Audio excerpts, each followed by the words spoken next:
Chapter 12:24. The conversation came from the other side of the wall. The first to speak was a somewhat deep voice, which was very different from Insersta's voice. It was as if one could hear the old-fashioned and serious aristocratic accent from the tone alone. This kind of accent usually made people feel dull, but when it was spoken by this special voice, it unexpectedly gave people a sense of peace and stability. Have you thought about the consequences? Although Brando had never seen Tarkus face to face, when he heard this voice, it was as if the other's image had already appeared in front of him. Then came Insersta's voice. It had to be said that although the future star of Madara was extraordinarily handsome, his voice was far less pleasant than Tarkus. It's not about the consequences, Tarkus, you understand. It's not a problem. Brando seemed to see Tarkus shaking his head in denial in front of him. He said in a steady voice, "Do you think that human is arrogant, stupid, or naive?" "No, on the contrary, he's a tricky guy.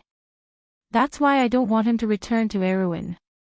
"But if that's the case, will he take the initiative to propose a condition that's beneficial to us, Insersta?" "Half and half. I believe he's also aware of this, but he's also aware of the trouble Erewhon is facing. This war will destroy everything in this kingdom. So he found an opportunity from my words. Even if this opportunity isn't in the bag, it's still worth a try. I believe in my judgment of people. He's the same kind of person as us, Tarkus." Tarkus was silent. Then, he said again, "Do you understand why he's so determined to find me?" "It's simple, he doesn't want us to stay in this place," Insersta replied. "He's with the little princess of the nine-headed phoenix, so it's not hard to guess that we're related to the chariot specter. A guy as smart as him wouldn't just take me away, not to mention that the two of us are hostages in his hands." When Brando heard this, he could not help but narrow his eyes slightly. Sure enough, Insersta had guessed most of his thoughts. However, it was a little unexpected that Insersta thought so highly of him. Perhaps he had overdone it in the inn. He could not help but think a little maliciously.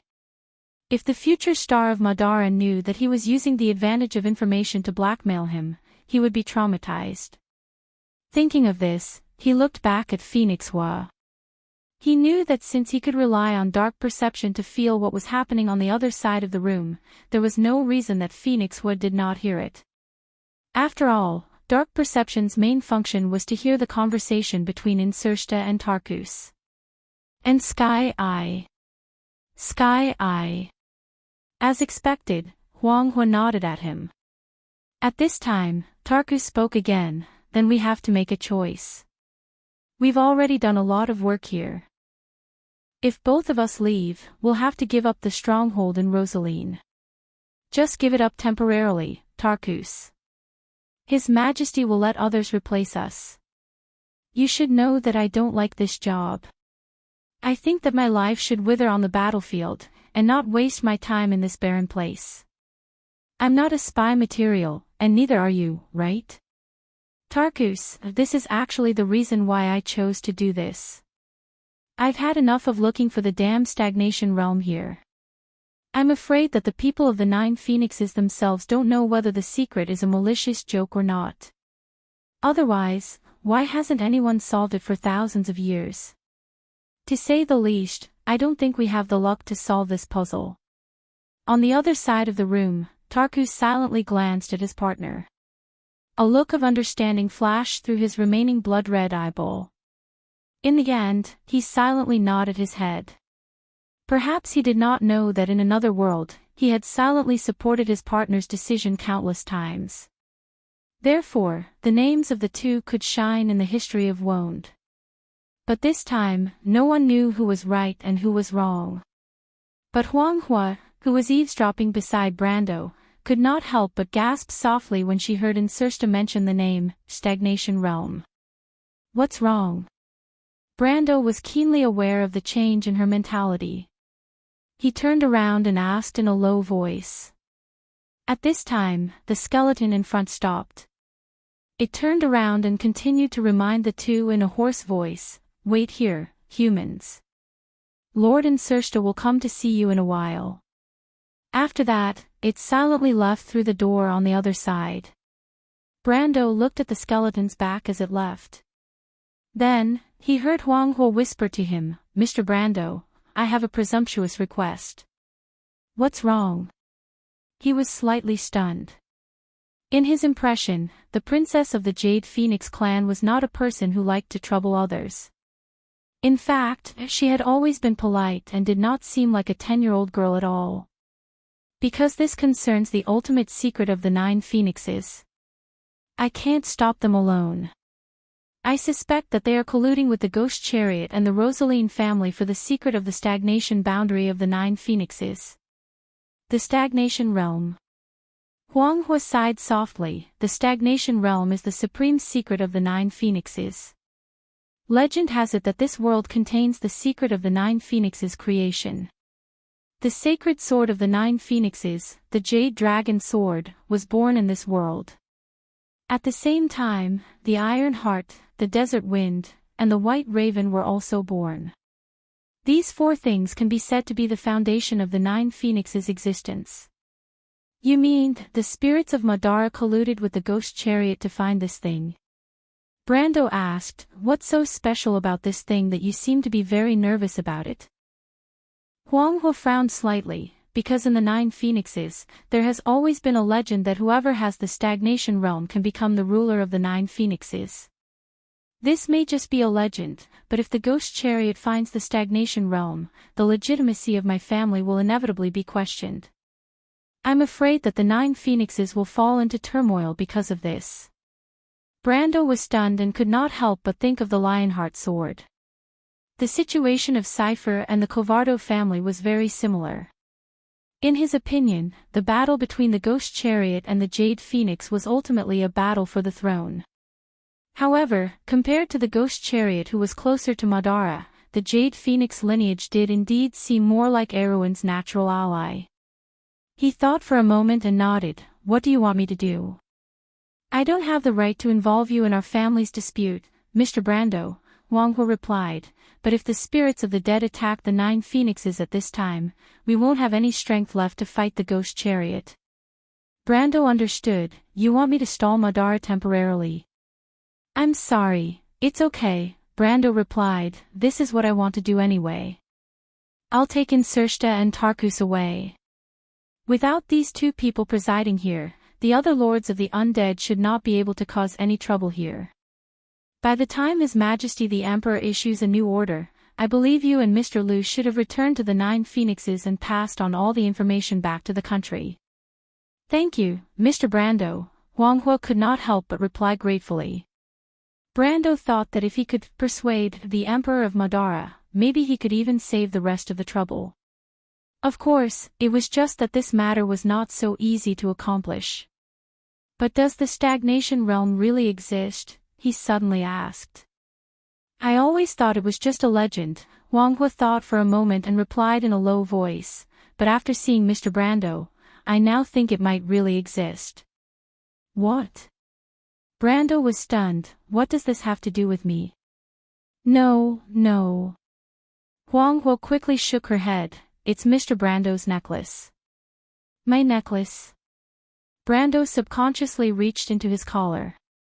He had more than one necklace, but when he touched that thing, he suddenly realized what she was talking about. He pulled it out and asked, "You mean this?" Huang Huo looked at the floating celestial sphere in his hand and nodded seriously. "Yes, in the legend of the 9 phoenixes, the stagnation realm exists in a crystal ball. Time in this world is almost forever stagnant. It's a miraculous world, so it's called the stagnation realm." She paused for a moment and continued, "That crystal ball is the legendary heart of the Azure Dragon. It has another name in our legend, Azure." Azure, Brando suddenly thought of something. There were not many floating celestial spheres in this world, and most of them had names. The stagnation realm described by Huang Huo reminded him of something in the hands of someone. That was in his previous life. At that time, in the Amber Sword, even in the later stages, only a few players could have such a luxury as a floating celestial sphere. And these players were, without exception, the leaders of large guilds or core members. There was one person who was the only exception. This person was a player named Erwin. He once snatched a floating celestial sphere from the hands of an undead lord. And this was almost the only floating celestial sphere that fell into the hands of an ordinary player. This floating celestial sphere was later sold at a sky-high price. Brando clearly remembered the name of this floating celestial sphere. It was called Azure. If he remembered correctly, the undead lord that died at the hands of this player seemed to come from the south of the Sea of the Dying Moon. As for where exactly, he did not know. But this could already explain a lot. Brando was about to say something when he suddenly saw a familiar figure coming out of the darkness in front of him. It was Insersta. There was another person behind him. As soon as Brando saw the familiar eye patch and one eye, he knew who the person was. "Mr. Brando," Tarkus said faintly, "it's an honor to meet you for the first time." Brando had to shut his mouth before he replied. Mr. Tarkus agreed. Tarkus nodded. Chapter 12:25.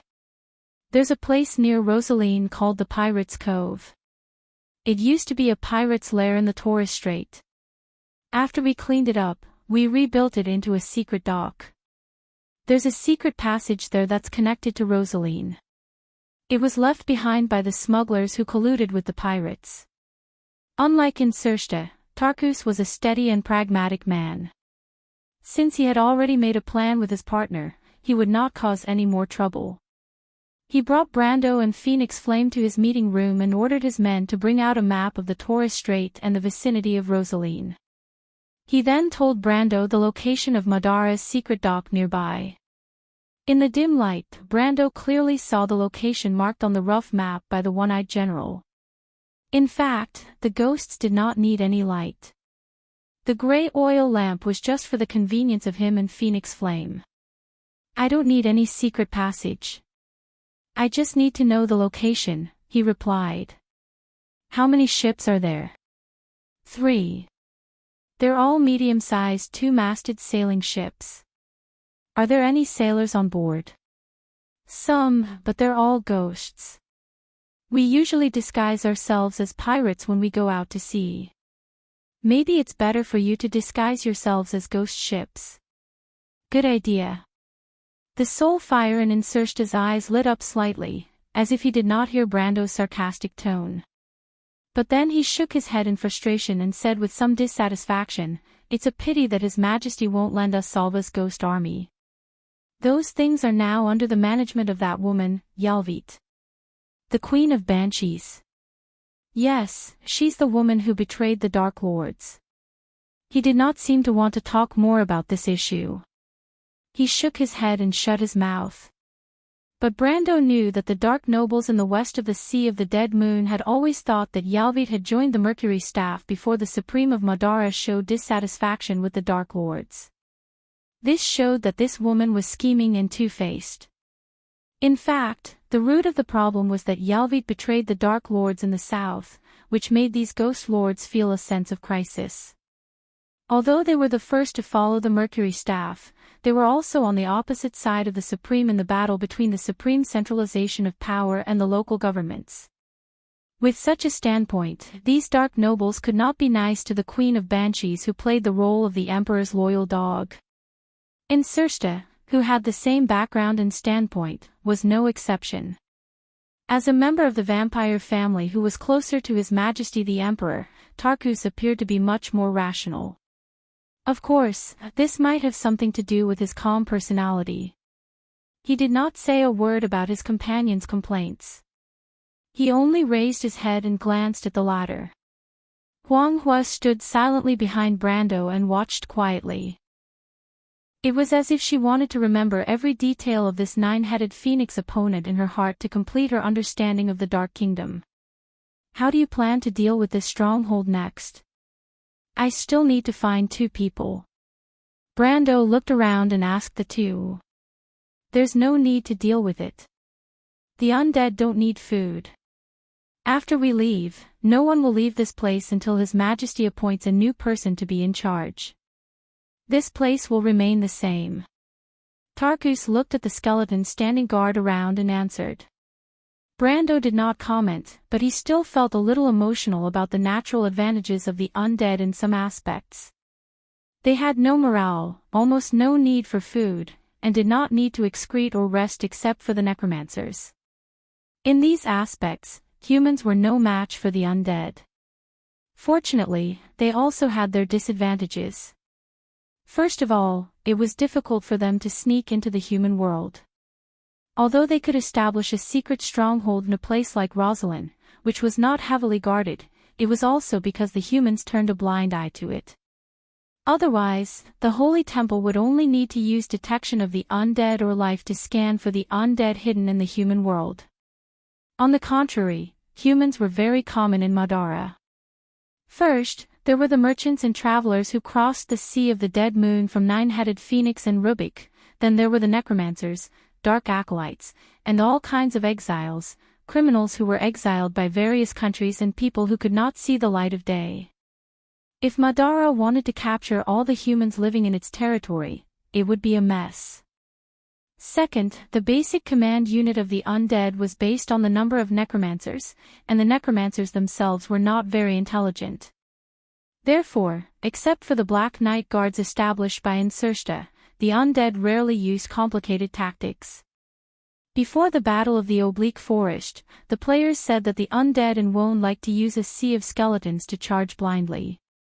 It was not an exaggeration.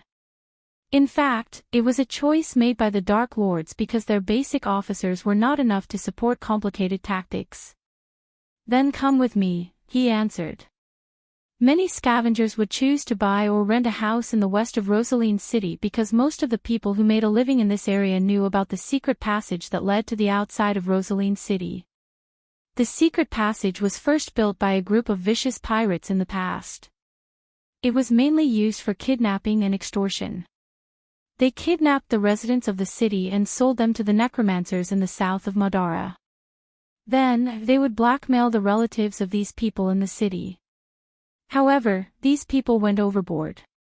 They kidnapped the son of the Rosaline Lord, who was the brother of the current Rosaline Lord, and threw this unlucky fellow into the sea. Then, these pirates were wiped out by the Rosaline family's fleet at sea. Most of them were captured and hanged, and the few survivors went to the Swift Plains in secret. From then on, this secret passage fell into the hands of the smugglers, and it continued to be used until today. Until today, the true owner of this secret passage had always been the army of the Rosaline Lord. After all, the army had always been the uncrowned king of the smugglers. A few knight captains controlled this business, and it had been passed down from generation to generation. It had almost become an industry, and through it, they maintained a tacit understanding with the various forces in the city. Therefore, for a long time, almost everyone who walked on the dark road or wandered on the sea, Rosaline's nickname for pirates, knew this fact. Most of these people who needed to stay in Rosaline knew that they were not very popular in the world of order, and their safety and lives might not be guaranteed. Therefore, they needed this escape route. In other words, in a sense, they were receiving protection. Of course, these desperados had a tacit understanding with the army of the Rosaline Lord, so naturally, they had to avoid the wise eyes and ears of the Rosaline family. In such a situation, Na-Axion was no exception. However, he was generally considered a respectable person in the scavengers, so he sold an entire building at number 52 West Street, and used it as the nominal headquarters of his caravan. During the busiest period of the Dark Road, this building was quite famous in the circle. The customers who came here were merchants who entrusted him with transporting goods, and many of them were merchants with official identities who traveled through the Taya Strait, as well as their butlers. There were even death wizards who specially came here to order. However, ever since the skeletons of Madara suffered a crushing defeat in the Bone Wilderness, the business here, or rather, the entire scavengers' ecosystem, withered day by day. Many of them switched careers and became pirates. Some of them stopped and left the dirty slums, never to return. Some became mercenaries, but that was usually the choice of a penniless pauper. In the Thai Strait, mercenaries on merchant ships were not much different from cannon fodder. When Na Aksayan raised his head to look at the rusty signboard in front of the building, his heart was filled with memories of the past. There was a triangular symbol on the iron signboard, which was the logo of the company that he and his earliest partner had decided on. Unfortunately, that partner of his had a short lifespan. He died of lung disease early on and was buried in an unknown grave in the outskirts of Rosaline. God knows if anyone had cleaned his grave after that. He sighed and took out the key from his pocket to open the door. Back then, he had promised that he would return to Nine Phoenix together. Now that he had earned a lot of money, the hope of returning to his hometown was still slim. It was so different from his original plan. The family business that he earned from running the dark road for half his life did not seem to be of any help to his goal. On the contrary, it was a young man that he accidentally saved during his last trip between Tormlo and Rosaline that gave him hope of returning to his hometown. He did not know what that guy would think if he knew about his situation. He opened the door, but there was no one in the hall. It seemed that his men had not returned yet, and he did not know if they had found out the information that the Lord wanted. His mind was filled with distracting thoughts when he suddenly heard the sound of footsteps. A person was walking down the stairs from the second floor. Seabass. He raised his head and saw a dark-skinned young man in a gray apron walking down the stairs. When the latter saw him, his eyes were filled with surprise. He shouted happily, "Uncle Na Axian. You scared me to death. I thought you guys went to the underworld again and I wouldn't meet you guys again." "I just came back from the dark road," Na Axian replied. At the same time, he frowned and looked at the young man. This young man was the only descendant of his poor partner. He did not want him to walk the same path as him, so he spent a lot of money to send him to become an apprentice of the Lord's blacksmith. "Why did you come out? Who allowed you to leave the castle? Did you sneak out?" "Of course not. I don't have the guts. Uncle Na Axian." Seabass quickly explained, "A lady asked me to come out. She asked me to help her with something in the city." "Then what are you doing here?" Chapter 12:26. Then what are you doing here? "She asked me to help her find someone. Rosaline is so big, I don't have the ability to do that. However, I knew that Uncle Axian would have a way, so I came. I didn't expect you and the others to not be here." Seabass thought of something and asked, "Uncle Axian, did you just come back from the dark road?" "Oh my God, wasn't the dark road sealed by the monsters? Are you all right?" "It's fine, but you're right. The dark road is completely broken this time. The skeletons have already decided to give up on Tormulo. If we go any further, we'll reach the skeletal salt pond. It's impossible to go there." Na Axian looked at him with a serious expression. "I was just about to talk to you about this. Even if you didn't come out, I would have thought of a way to find you. I might be going back to Nine Phoenix. Do you have any plans?" "Going back to Nine Phoenix?" Seabass was stunned. Delphian's delicate face immediately appeared in his mind. He frowned slightly, and a trace of hesitation appeared in his eyes. Na Axian saw his expression and understood his thoughts. He sighed silently and said, "If that's the case, you should stay by the Lord's side. This is a good job, don't lose it. The Lord might go to Swift Plains in the future. It's much safer there. If there's a chance in the future, you can still come to Nine Phoenix to take a look." "Uncle Axian." The youth heard him and could not help but feel a little sad. "All right." Na Axian waved his hand. "Don't talk nonsense. Who are you looking for?" "I'll see if I can help you." "A man called Brando." That name doesn't sound like a local. Na Axian was stunned for a moment. Suddenly, His eyes widened, and his voice sounded like a broken gong as he shouted, "Damned brat, what did you say? You're looking for Mr. Brando. Uncle Axion, do you know this person?" Seabass could not help but be stunned. "No, you better tell me why you're looking for that lord." Na Axion interrupted him and said loudly. "That lord?" Seabass looked troubled. "I promised to keep the secret for that lady. I have to personally deliver those things to him. Conservative my ass." Na Axion was flustered and exasperated as she said, "Don't cause trouble, little brat. That sir is a powerful figure. Use your brain and think about how much weight you have." Seabass opened his mouth. He had never seen Uncle Axion like this before, and he couldn't help but hesitate. After thinking for a while, he said, "It can't be that serious." "Then I can only say my guess. It should be to help that lady send a letter." "Well, it might be longer than a letter, but it can't be that ridiculous. Uncle Axion, since that lady knows about that big shot and asked me to pass on the message for her, maybe she knows that big shot too. Think about it, if the other party is really a big shot, it's hard to say what kind of relationship he has with the Rosalinds, right? Is Brando related to the Rosalinds?" Na Axion subconsciously felt that it was impossible. The other party was a foreigner from the north of Madara. From the way he spoke, it was obvious that it was his first time here. How could he be related to the Rosalinds, who were born and raised here? However, Seabass's words moved him. Thinking about it, if this letter was indeed for that young man, he really couldn't make a decision for him. He raised his head to look at his nominal nephew and replied, "All right, I promise you that I'll bring you to meet that important person. However, other than that letter, you can't say a single word of nonsense.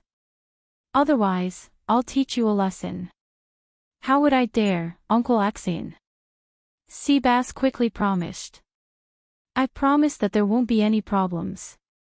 When Na Axion brought Seabass to find Brando, the latter was followed by Insursta, Tarkus, and Huanghua. They were trying to find a way to meet up with Mr. Liu in the city. However, there was no news from the port. Seabass was planning to go there personally to take a look. Anyway, he had asked Huanghua to leave behind the unique markings of the Jade Phoenix clan along the way, so he wasn't afraid that he would miss the opportunity. When he saw Na Axion and the dark-skinned young man behind him, Brando couldn't help but feel a little surprised. He thought to himself that the local Rosalinds were really well informed. The latter obviously didn't bump into him by accident.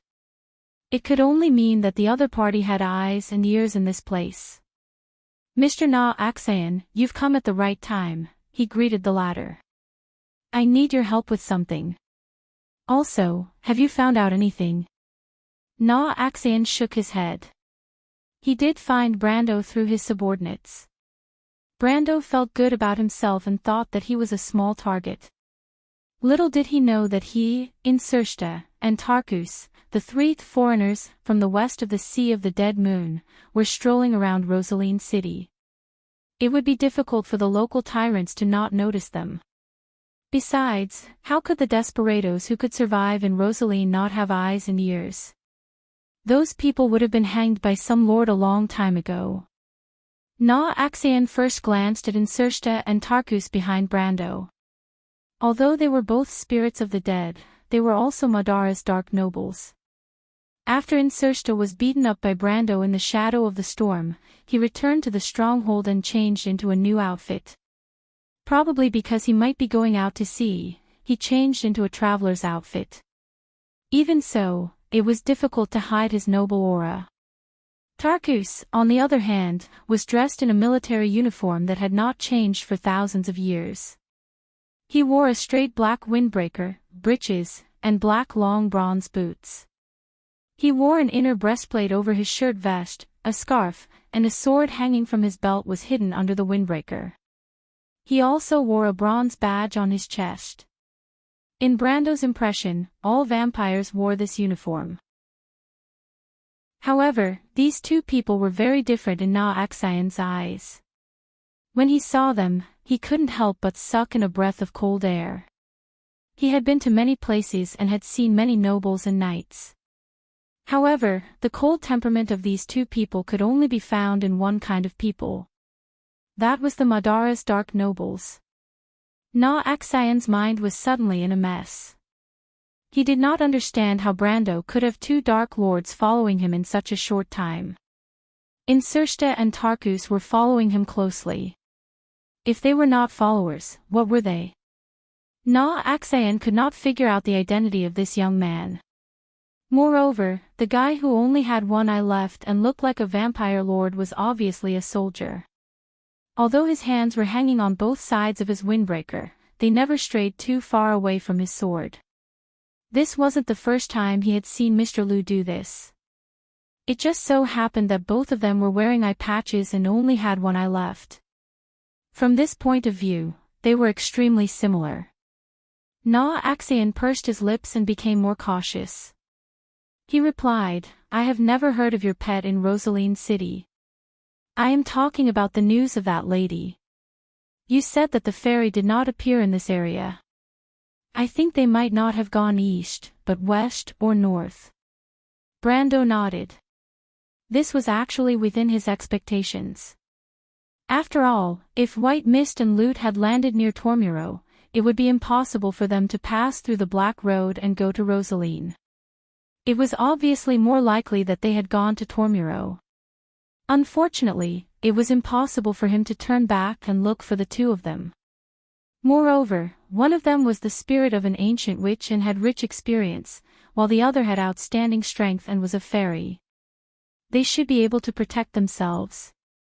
They both knew the direction Erwin was heading in, and there would be opportunities to meet up in the future. Moreover, he felt that it was more likely that they had been thrown to different places when they passed through the spatial storm. After all, a few millimeters in the spatial fissure could be hundreds of kilometers away. Na Axian saw that Brando did not say much and could not help but heave a sigh of relief. However, he did not forget what Brando had said earlier. He quickly asked, "Sir, do you have any other orders?" "It shouldn't be a problem for you," Brando replied. "Mr. Lu has gone to the port. We are going to meet up with him now. Can you think of a way to find him?" "That's not a problem. The port and the West District are the places where the scavengers have the deepest roots. I have many friends at the port. It won't take too long to find Mr. Lu." Na Axian patted his chest and promised. After he finished speaking, he was about to turn and leave, but the young man behind him became anxious. He quickly grabbed Na Axian's sleeve and pulled hard. Na Axian's expression changed. Initially, when he saw Immerse and Tarkus, he subconsciously changed his mind. He felt that it was best not to get involved in the affairs of these important people. After all, Brando might not have any relationship with the Rosaline family, but the connection between Madara and this land had never been cut off. Even after the appearance of the strange monsters. He did not know about the filthy relationship between Madara, the Phantom Chariot, and the Rosaline family, but the Rosaline family had been at war with the spirits of the dead for centuries. He did understand this point. Unfortunately, even though he understood it, it did not mean that Seabass understood it too. When the young man saw that his uncle had gone back on his words, he suddenly became anxious. After he realized that he could not drag the ladder away, he simply gritted his teeth and rushed to Brando. He said loudly, "Mr. Brando, I have something to talk to you about." Na Axian almost exploded in anger because of his nominal nephew. He had long known that this little bastard's promise was not reliable, but he did not expect him to be so bold. He almost trembled as he thought about how to make up for his mistake. At this time, Brando was actually slightly stunned. He had long noticed the dark-skinned young man behind Na Axian, but at first, he did not take it seriously. He only thought that the young man was Na Axian's subordinate. He did not expect such a thing to happen all of a sudden. He did not know that Delphian was currently visiting Lord Rosaline's castle, and he was unfamiliar with this place. He really could not think of any relationship between him and the young man. He was about to open his mouth to ask, but at this time, he raised his eyebrows slightly. He felt a group of uninvited guests coming from the opposite side of the street. Almost instantly, he judged from the slight vibrations on the street that it was Lord Rosaline's guards who were being mobilized. As for the other party's purpose, there was no need to think. It was obviously to take revenge for the battle that happened in Storm Shadow earlier. Brando glanced at the young man and stretched out his hand to pull him to the side. Just as he did this, Insursta and Tarkus behind him also unsheathed their long swords. This may be a good opportunity to escape. I may not have the chance to watch the two of you later, Brando said without turning his head. On the contrary. Insursta seemed a little excited. Escape for what? Stay here and continue to be a spy master? I have no interest in that. Besides, I am a man of my word. I will fight side by side with you, Mr. Brando.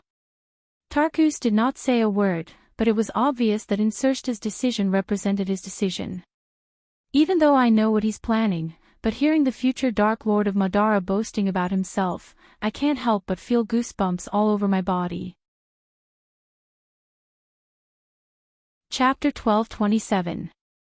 When Adney and the others returned to the Storm Shadow Inn, they had already heard about the farce that happened in the afternoon.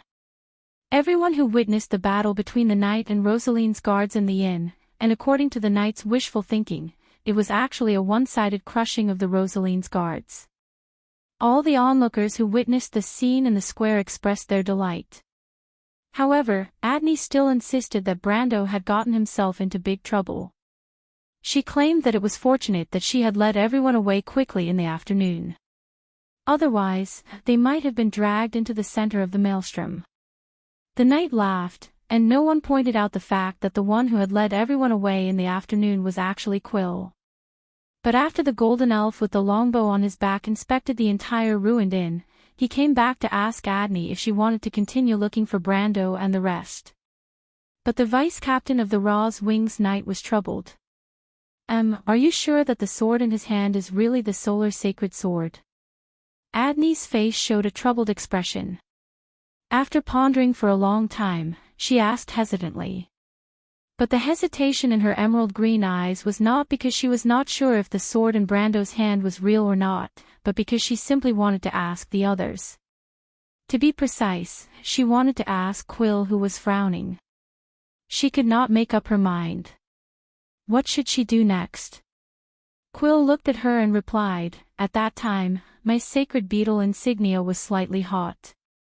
Captain's sacred beetle insignia can't be a fake, right? How could that be? Adney chuckled. She took out a necklace from her bosom. The pendant of the necklace was a golden scarab, and the carvings of the scarab were painted with turquoise. It was very lifelike.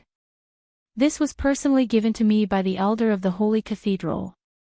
Quill wondered how Adney became the vice-captain of the Raw's Wings Knight. Perhaps it was because Adney was especially good at accounting that she was appointed as the captain of the expedition team for the same reason. Due to the annual drought in Lubeck, many areas around the desert had almost lost their crops this year. The Holy Cathedral could no longer afford to support such an elite expedition team. With that thought, Quill calmed down a little. If not for Adney's careful planning along the way, they would have suffered quite a bit even if they managed to reach Rosaline. It was still unknown if the team would have been able to maintain itself. All of this was caused by this disaster. In the central areas of the world such as Nine Phoenix and Vaunt, the effects of the Mana Tide had not yet begun to appear, but in the desert kingdoms in the peripheral areas, people had been struggling on the line of life and death for a long time. In order to survive, they had no choice but to search for this slim chance of survival and find a way to end this disaster. Quill sighed and replied, "We have been in Rosaline for a long time. Until now, we have been trying our luck. Now that we have a clue under the guidance of the Omniscient Eye, how can we give up so easily? Do we really have to return to Lubeck, tell everyone that the plan has failed, and then let the holy cathedral lead the people to migrate to the north. Hearing this, the knight silently showed a serious expression and did not speak. How can that be? Adney frowned, which was rare for her, and flatly rejected, we cannot fail, or else. She clenched her fists. Lubeck was a kingdom built on oases of various sizes in the desert. What kind of experience would it be to leave an oasis and migrate to the endless desert? While legend said that the north was a paradise, the truth was that no one had ever been there. Most of the time, migration meant death. Countless people would die on the way. That was not a set of data recorded on papyrus, but a living person. Adney had seen towns and cities that were in dire straits due to food shortages. The entire city had lost all order in a short period of time, and the humans had turned into beasts. Strong youths, or rather, bandits and robbers, had become the masters of the fate of others. The elderly were killed, and women and children were turned into commodities, or even food. She had also seen towns and cities that were forced to migrate due to the disappearance of oases. Entire tribes died on the way, and the entire southern part of Lubeck seemed to be slowly but surely disappearing.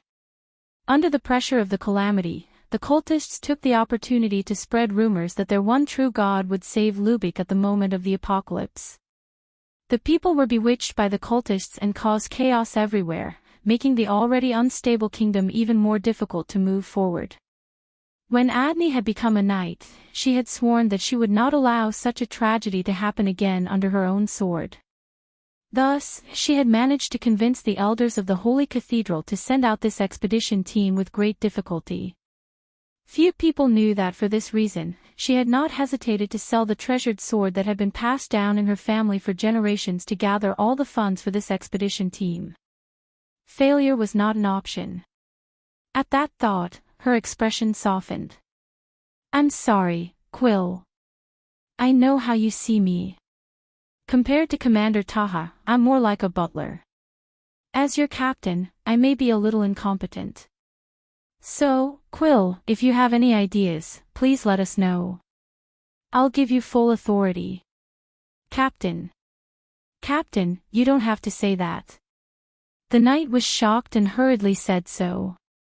Quill looked at her silently and nodded. Captain, our goal is to find the Emerald Heart and let it become one with the sacred sword.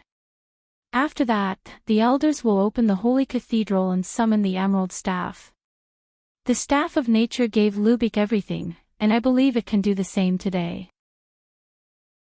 In order to achieve this goal, we followed the Holy Cathedral's prophecy to the east, all the way to the land of Rosaline.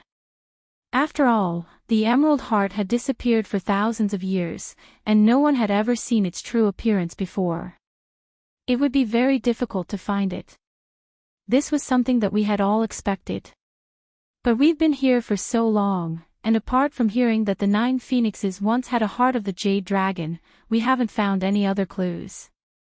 The last time the heart of the Jade Dragon appeared was over 2,000 years ago. Its significance to the 9 phoenixes is no less than the heart of the Jade Dragon to Lubeck. Similarly, there are countless people from the 9 phoenixes who are searching for its whereabouts, but to no avail. Quill frowned as if this was his subconscious action. He slowly narrated to his companions. Until today, we met a person who carried the sacred sun sword. He stopped. After a while, he continued, the solar holy sword has nothing to do with the nature's scepter, but I've heard of a legend before. In the calendar of Saint Ida, every time the turn of the era, the holy relic will descend upon the world and even fall into the hands of a single person. When this happens, the holy relic will automatically combine and appear in different forms, opening the door to the future. Is there such a legend, Quill? Adney could not help but interrupt in surprise. You know that I'm the gravekeeper of the Desert of Wisdom. I'm the guardian who buries the secrets. Adney glanced at him and nodded silently. She knew Quill's identity. If not for the fact that this expedition team shouldered the fate of saving the entire desert, as a member of the Mausoleum Keeper, Quill might not have taken a single step out of the Wisdom Desert in his entire life. And then, Someone asked. Actually, Ra's omniscient eye is such a sacred item. It appeared in Lubeck 3,000 centuries ago, and witnessed the end of that era. Quill looked at the knight and said quietly. There are no longer any legends about that era, and the prophets only knew about it from the information left behind by the omniscient eye.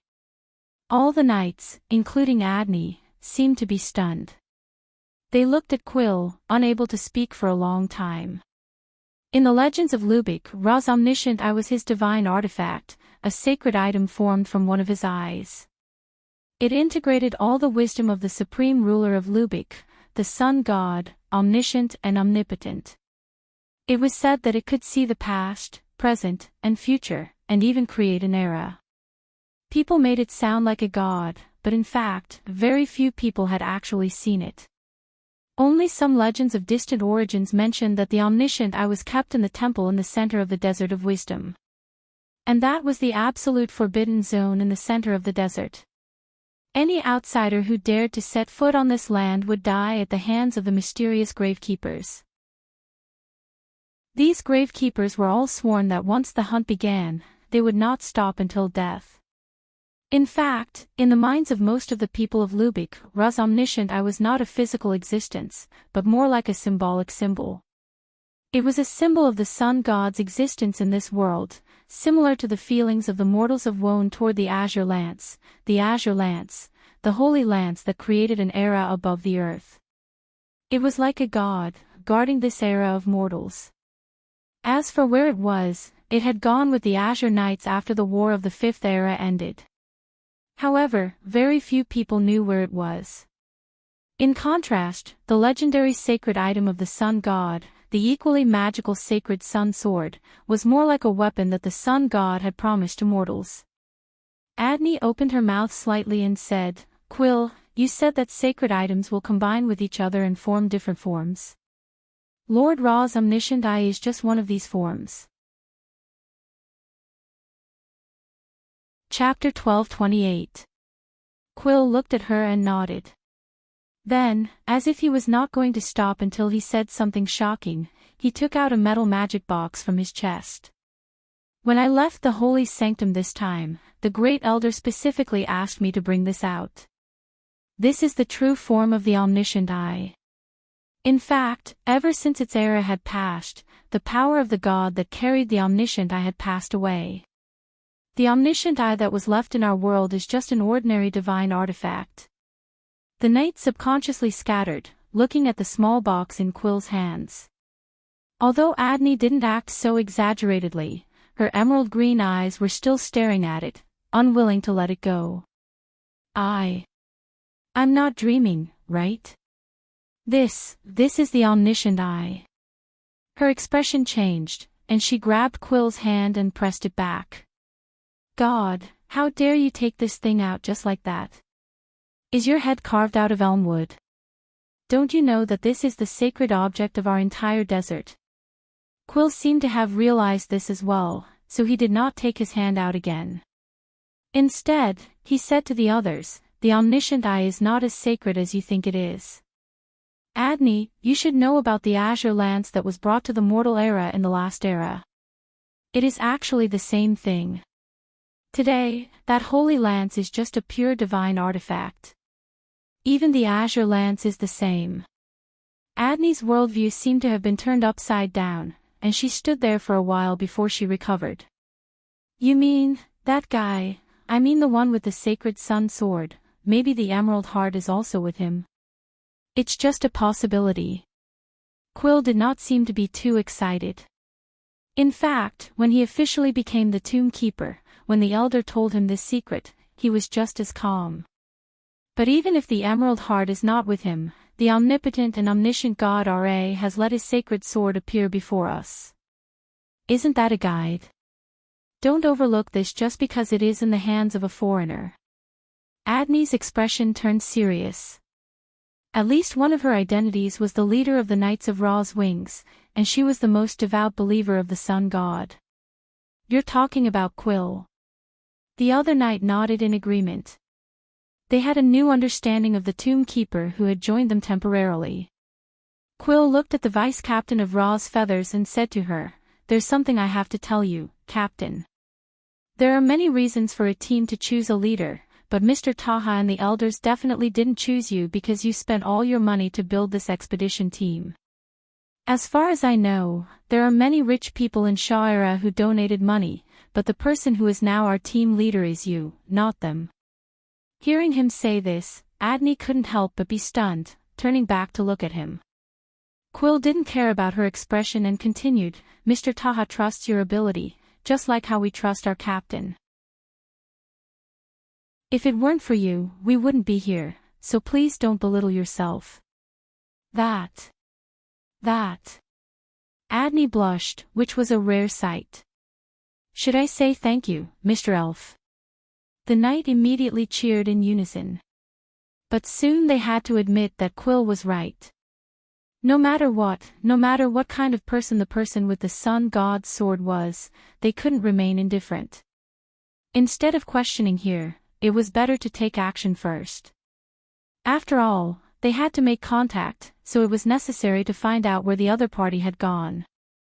Thanks to the elf's reminder, the knight soon heard that Brando and Phoenix had gone to the West District after leaving the Storm Shadow Inn. Of course, they also had to thank Brando and Phoenix for not hiding their whereabouts when they left. Because it was both unnecessary and completely meaningless. While the knight went all the way to the West District to look for Brando and Phoenix, Delphian was also looking for the whereabouts of something in Rosaline's castle. That thing was called the Mystery of Emerald. In fact, the Prime Minister's daughter wasn't sure if it was the thing she had imagined, but she believed in her judgment. Just like how she had sought revenge from Brando, Delphian rarely doubted that she would make a mistake. And the key was not whether she made a mistake, but whether she could see her own heart clearly. She knew that there were many people in this world who could not make mistakes or make fewer mistakes, but there were very few people who could follow their own wishes. At least, neither her grandfather nor her father could do it. That was why the Nidwin family had lost its former glory under the suppression of Her Majesty the Queen. Delphian was born in an idealized era. In the era she was born, the Cruz Empire had just finished its last few years of decline. The history of her growth was the trajectory of the fall of the empire from its most glorious moment. So she never believed in idealized things. Being too immersed in the glory of the past would cause people to neglect what was right in front of them, what they needed the most. That was why those colossal empires would react so slowly. Even if they knew that there was an abyss in front of them, they would still step into it with firm steps. With this thought in mind, the Prime Minister's daughter pursed her lips and opened the books on the bookshelf one by one. She didn't know magic, nor was she a natural thief with nimble hands and feet. So she could only rely on her own brain. She had already prepared 2 silk threads to pass through the pages and connect the books from top to bottom. She moved the books carefully, trying not to stir up the thick dust on the bookshelves. Every time she finished one of the processes, she would take out a dead mouse that she had already prepared from the pouch and cover its footprints on the book, pretending that these tiny rodents had passed by. She made a mask with a veil she had gotten from her room. First, she breathed in the fine dust, and second, she didn't choke on the smoke. But even so, the dust quickly entered her respiratory tract. Holding back the urge to cough, Delphine finished checking the last 2 books in the row on the bookshelf. At this time, every time a maid or servant passed by Lord Rosaline's room, she would carefully put down the work at hand and retreat to a dark corner. She had deliberately adjusted the position of the candles in the room to make this direction a blind spot. Although the servants were forbidden to enter this study without permission, she didn't let her guard down. After the footsteps of the servants passed by the door briskly, Delphian allowed herself to cough a few times. She knew what she was doing.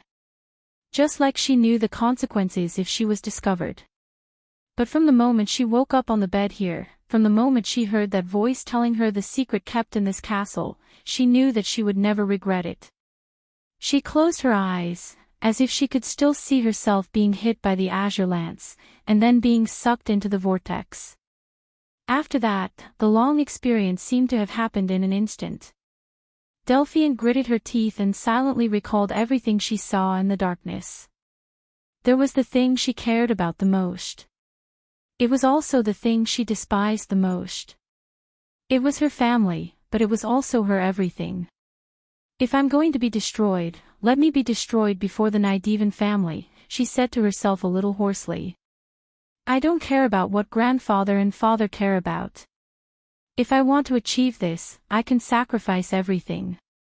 Delphian rested for a moment. The damage caused by traveling in the spatial fissure was more serious than her weak appearance in this castle. It was far from recovery. The reason she did this was to let the fat Lord Rosaline feel more at ease. At least he would allow her to leave her room and move around in the courtyard or the castle. If not, how could she find an opportunity?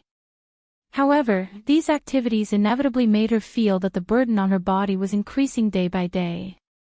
Previously, when she said goodbye to those people in the courtyard, it was not because she was acting on impulse, but because she really could not hold on any longer. At this moment, her forehead was covered with fine beads of sweat, and faint shadows appeared around her vision. It was as if the light in the whole room had dimmed a lot. Her temples were throbbing, and she felt as if her brain was boiling. She gritted her teeth and said to herself, I hope that guy can live up to expectations. When she thought of Brando, a hatred and unwillingness from the bottom of her heart seized her heart. Delphian miraculously recovered and stood firm. She looked up at the bookshelf and realized that she had searched the bottom 3 rows of the bookshelf in the previous half an hour. She needed a ladder to go up, which was an almost impossible task for her. The Prime Minister's daughter bit her lower lip. She knew that she had to think of a way, or her work for today would have to end here. However, she had a faint premonition that this might be her only chance, and she had to seize it. She hesitated for a moment, then continued to walk forward unsteadily. When she arrived in front of the bookshelf, Delphian closed her eyes and began to recall. She knew that the thing was here, not because of an unwarranted guess or speculation, but because of the information she had gleaned from the conversation between Lord Rosaline and his guard captain. Perhaps the two of them did not even realize that their conversation had been leaked, but this was enough for Delphian. When she opened her eyes again, her gaze fell on the top row of the bookshelf, which was the 4th book from the bottom. She knew that the thing she wanted was not there. However, there must be some other clues. Chapter 12:29. The ground was littered with defeated soldiers. The previous battle seemed to have ended in a moment. Brando did not do much. He used his spatial elements to force the knight behind the guards to stay where they were. Then, Phoenix's fire took care of the weak commoners one by one. Insursta and Tarkus only taught a lesson to a few blind people who crossed the line. When they sheathed their swords, there was only a pile of town guards on the ground looking for their teeth. What made the Knight of Rosaline not know whether to laugh or cry was that they were still pinned to the street by an invisible force.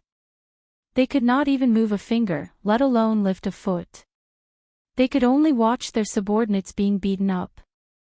Like puppets, they were nailed to the corner of the street together with their wingless dragons in a row. It was as if they were the audience invited by these guys who had been beaten to a pulp. Apart from watching, they could also shout a few words. They had not thought of how to organize their lines for the time being, but this one-sided battle had already come to an end.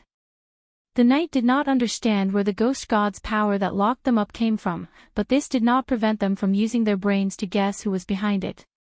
Except for a few people, for example, the short, dark-skinned knight who was still clamoring to show Brando, a country bumpkin, what a big scene was. He probably still thought that Brando was a lone traveler wandering in the wilderness and had never seen the power of human order and country organization. Insursta felt a little sad for the Lord of Rosaline.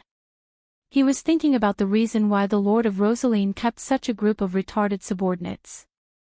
Even if they did not see what the wanted person looked like, they did not have the heart to find out why the person was wanted. "Do you want me to shut him up?" Tarkus asked elegantly from behind Brando. He was probably annoyed by this guy. Madara was a silent country. The noisy guys had probably been thrown into the abyss of eternal death long ago to feed the ice dragon. Under the dome of the Hall of Eternal Death, other than the footsteps of the dark nobles on the smooth obsidian floor, there was only the quiet breathing of the ice dragon. The undead would occasionally give their opinions to their eternal immortal queen, but they were concise and comprehensive. Brando shook his head. He would not do anything for such a small matter. Moreover, that person's words had no effect other than making him look bad. What a joke. What kind of grand spectacle had he not seen before? He had once chatted and laughed with the Twilight Dragon. Little Roman was so much more superior than these fellows. What a fool. Brando did not let go of these knights because he knew that they were only the vanguard of Lord Rosaline. Of course, calling them vanguard was too flattering. He had always suspected that these people did not coordinate well, so they appeared in front of him first. The ground trembled slightly from a few directions. He could easily sense that there was a large group of people surrounding this place through the mobilization of the nearby streets. He guessed that their original intention was to surround him and his group, then hand them over to Lord Rosaline. However, this somewhat complicated tactical arrangement was obviously difficult for these knight masters who were tactically trained in Cruz, or even in Erewhon, who could not even catch up with the local garrison. Although they were strong individually, they could only be regarded as a bunch of stragglers when gathered together. There was a huge difference between a group of headless flies and a group of soldiers. These knights who appeared in front of him inexplicably made the Lord's wish to surround him completely fail. Simply put, he could now walk out of the gap and leave behind a handsome back view for the people who caught up with him. However, Brando did not do so. Anyway, he wanted to see the Lord and see if he could persuade him to let the fleet of the Jade Phoenix family pass. After all, riding on the ghost ship of the dead was not a comfortable experience. He patted Huang Hua's tense shoulder to reassure her that she should not hold her sword so tightly. He felt that it was a pity that the sharkskin scabbard of the sword was wrapped with a beautiful layer of embroidery thread. Now, the thread was probably soaked by the sweat in the little girl's palms, and it was a pity that the sharkskin scabbard was wrapped with a beautiful layer of embroidery thread. Mr. Brando. Huang Hua realized that she had lost her composure and hurriedly turned back to apologize to Brando.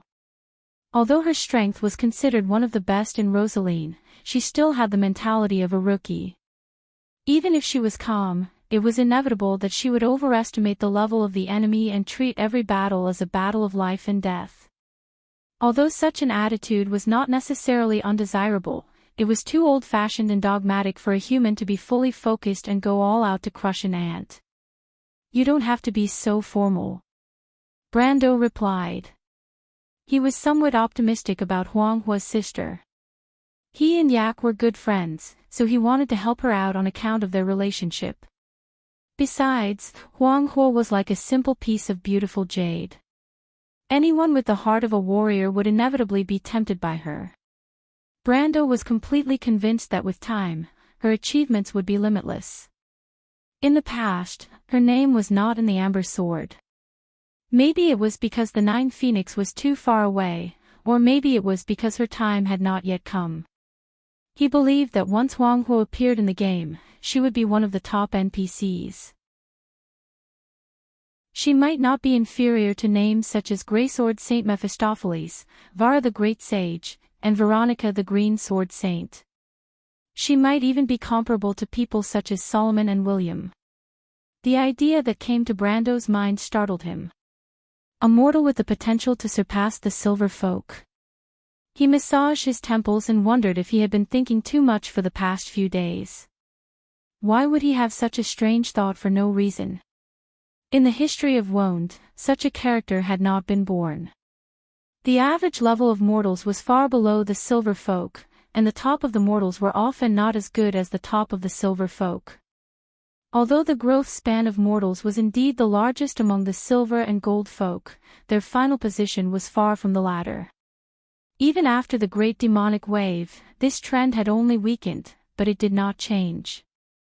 He could not help but take a closer look at Huang Hua, as if he wanted to find some clues from this little girl.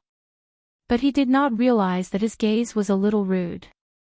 Even Huang Hua was blushing a little under his gaze. She wondered why Mr. Brando was looking at her so strangely. Fortunately, Mr. Liu was not here. Otherwise, he would probably think that Brando had some improper thoughts about their princess. Brando did have some improper thoughts about Huang Hua, but it was not the improper thoughts that most people thought. It was the first time he had the idea of accepting a student. Although he promised to teach Petit Finesse swordsmanship in Butchie, and he did train him carefully for a period of time after that, it was limited to laying a foundation for the future for Petit Finesse and paving the way for his understanding of swordsmanship. First, it was because although Petit Finesse was talented, it was not to the point where he would be impressed. Second, the latter's personality was too different from his, and he should have his own path. But in Brando's eyes, Huang Hua's talent was the same as the talent he had seen in the top warriors. It was as if she was born calm, and was born with an innate sensitivity to battle.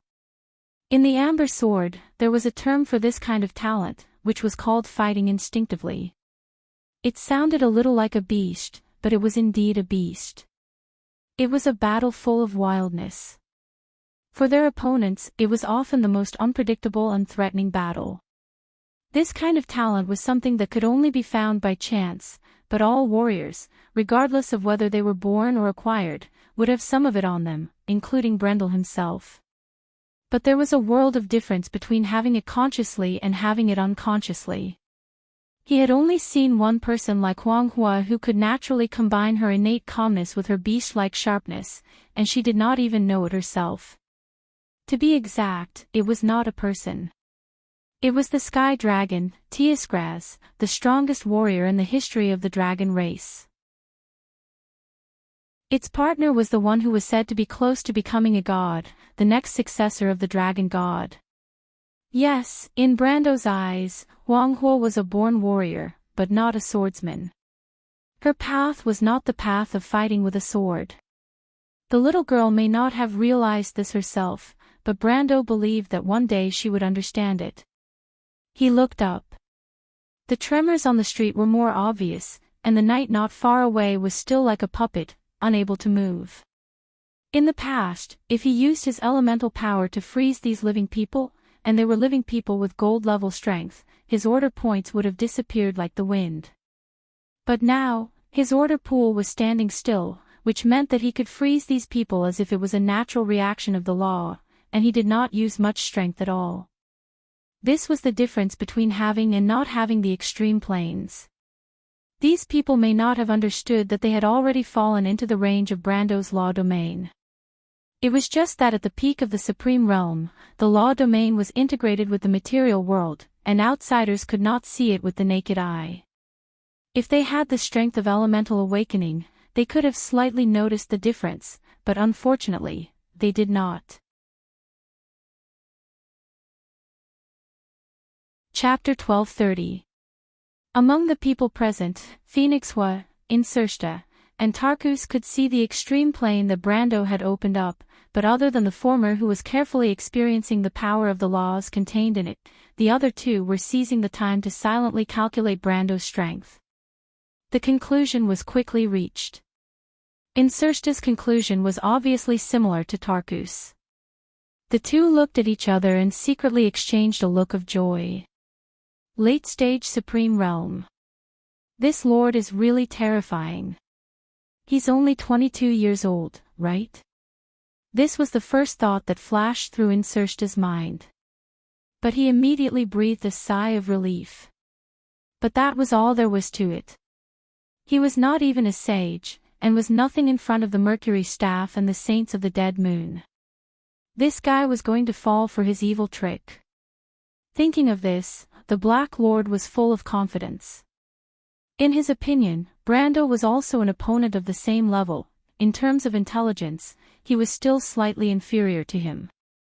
When he brought Odorfice and Halran Gaia back to the realm of eternal death, coupled with such an outstanding count, Her Majesty would definitely not mind having another capable general under her command. From then on, another earth-shattering figure would be born among the Dark Nobles. And seeing that he had made such a great contribution, perhaps Her Majesty would not send him here to do hard labor because of that incident. The name Insersta should only be born on the battlefield, and should only die on the battlefield. At least that was what he thought. But what this future star of Madara never thought was that Brando was incomparably aware of his thoughts at the moment, and was also snickering. After leaving the elemental barrier, thanks to the baptism of the great demonic tide, he had stepped into the late-stage Supreme Realm. Now he was only showing the strength of the Supreme Realm.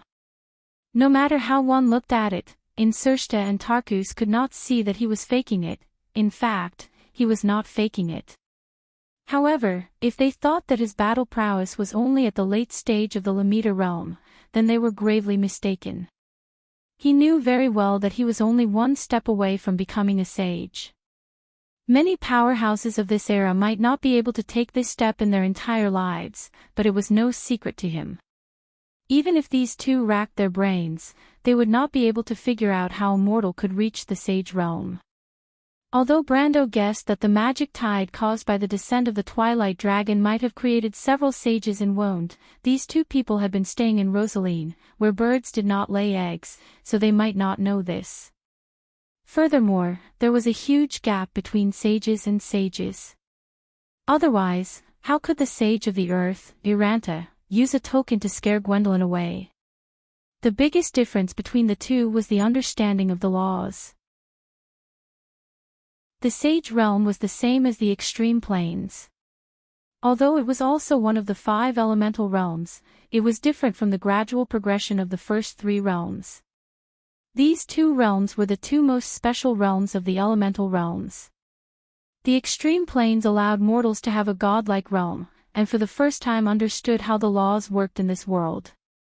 And the Sage Realm was a further deepening of this realm. To be precise, if the Extreme Planes was only a theory, then the Sage Realm was the way to use the Extreme Planes.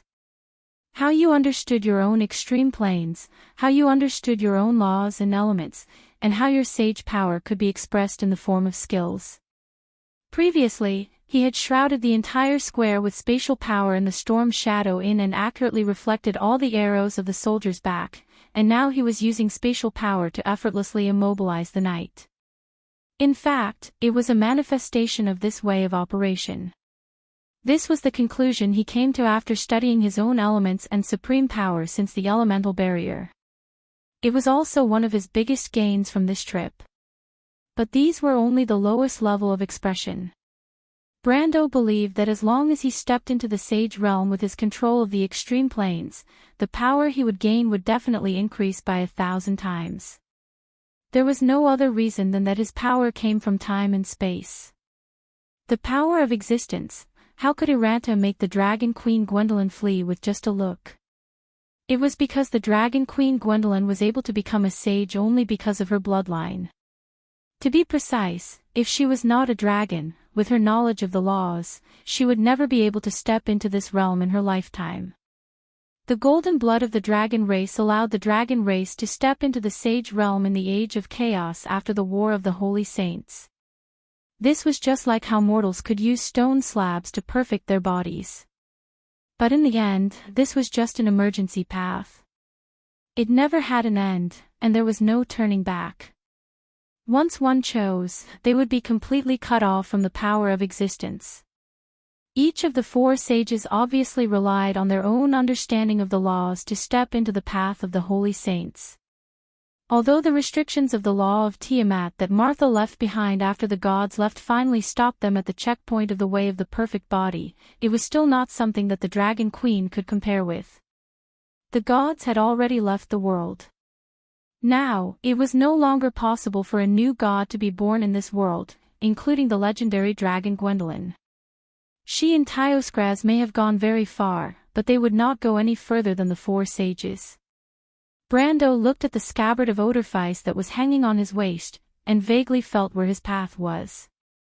The only door opened by the 7 holy swords might be a road to the future. After that, there might really be a hidden mystery of the power of existence. But he had many questions in his heart. If the gods came to the world again, then wouldn't the efforts of the gods be in vain? Did the world really need a new god? Did the mortals really need a savior? He could not answer this question, but at least so far, he only knew one thing, and that was that he still needed power. Very, very strong power. Power that could defeat the dusk. The guards who caught up from behind had begun to appear on both sides of the street. These guys had obviously once again made the mistake of their predecessors, and once again lost touch with the people behind them. But fortunately, this time they were not so reckless. They had already seen their colleagues lying on the road on this side of the street. Some of these people had even experienced the battle in the afternoon. Fortunately, they were not shot in the knees by the arrows. At this time, naturally, they did not dare to come up to Brando easily. They only privately told their companions about the situation, and then conveyed it to the captain of the knight behind them. In this way, the teams on both sides finally slowed down, and stopped at the intersection on that side. What was even more fortunate was that Brando did not intend to trouble them. He silently looked at these people, thinking that it seemed that they had already found out where he was. But there was nothing strange about this. He and Phoenix did not hide their whereabouts. Since Na Axion could find him, it would not be too difficult for the Lord of Rosaline to find him, as the biggest snake in Rosaline's territory. The idle people on the street had already run away as soon as he taught the guards a lesson. At this moment, except for him, Phoenix and the 2 future generals of Madara, there was only Na Axion and the dark-skinned boy behind him.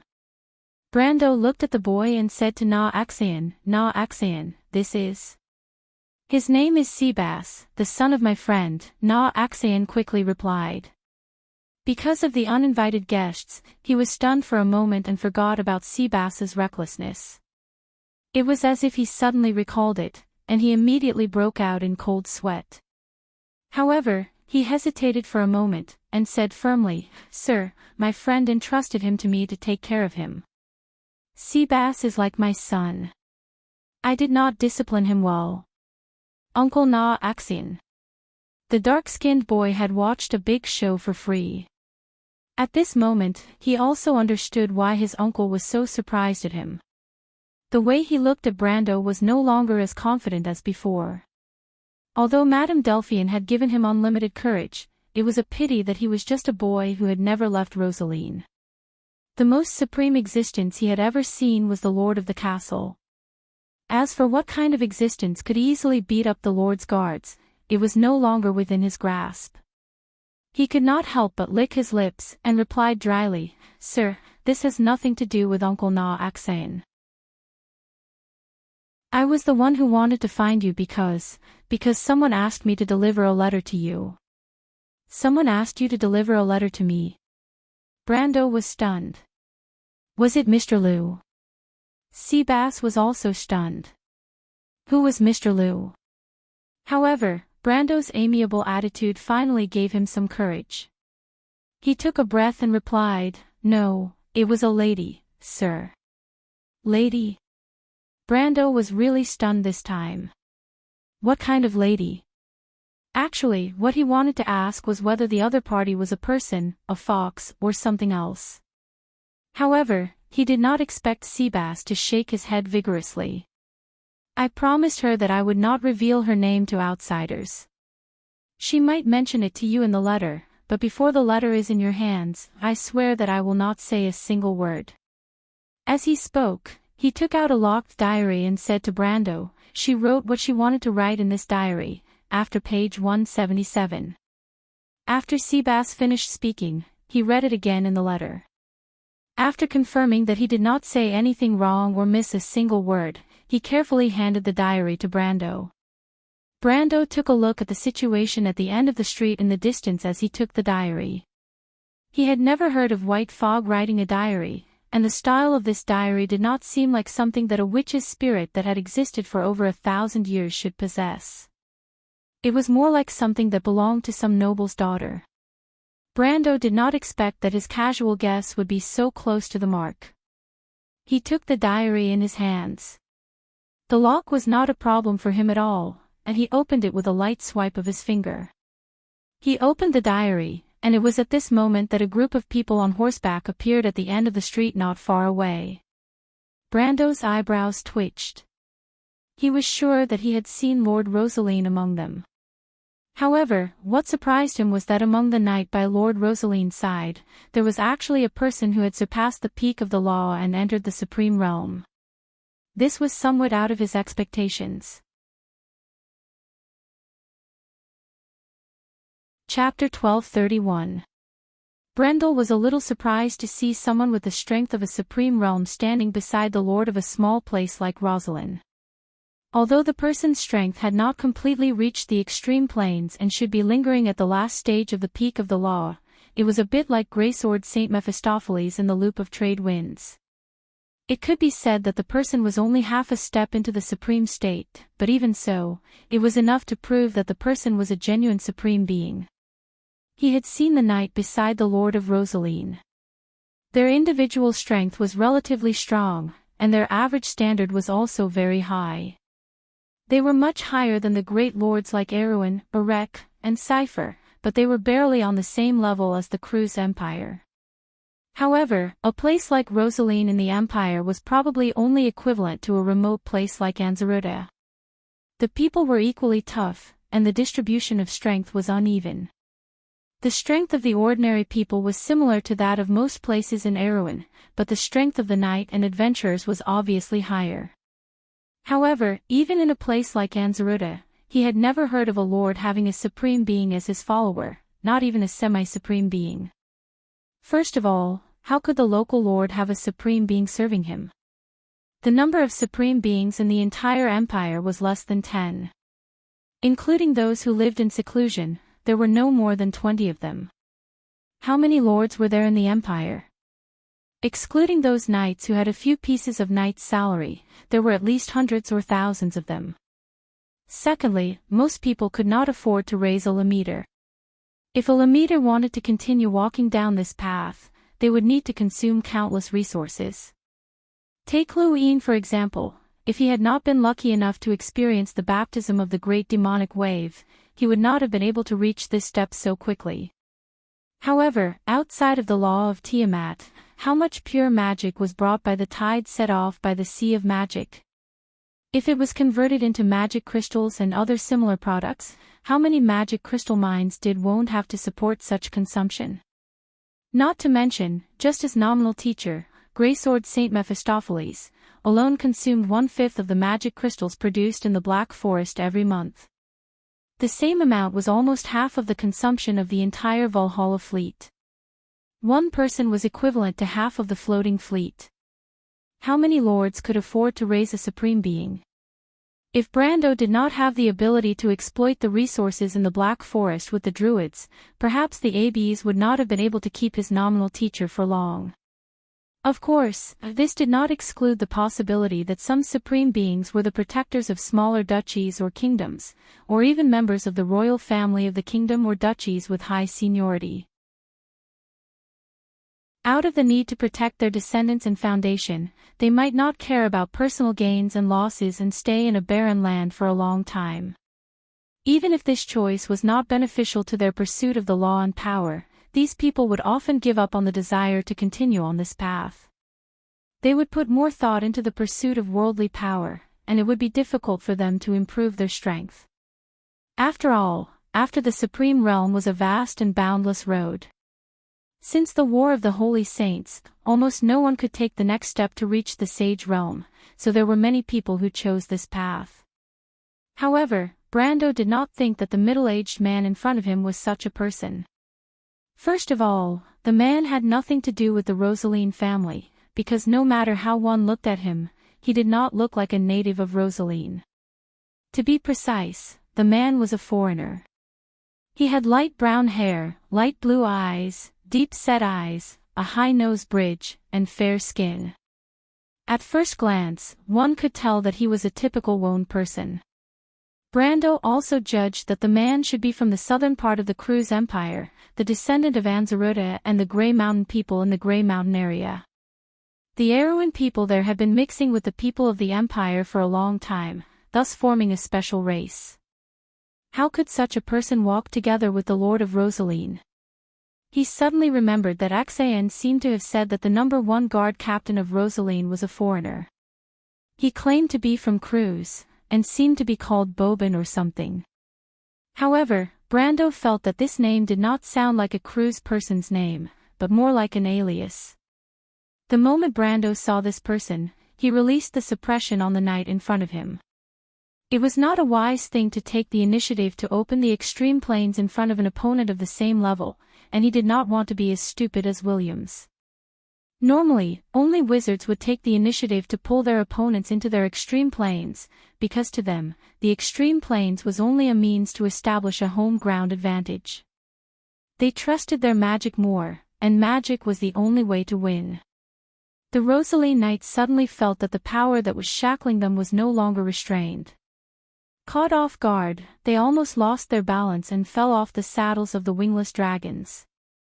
Even so, these knights were so frightened that they sprawled on the saddles, as if they were not gold rankers, but ordinary people who had never ridden a horse before. They made a fool of themselves. These knights were sweating profusely, and their faces were a little ugly.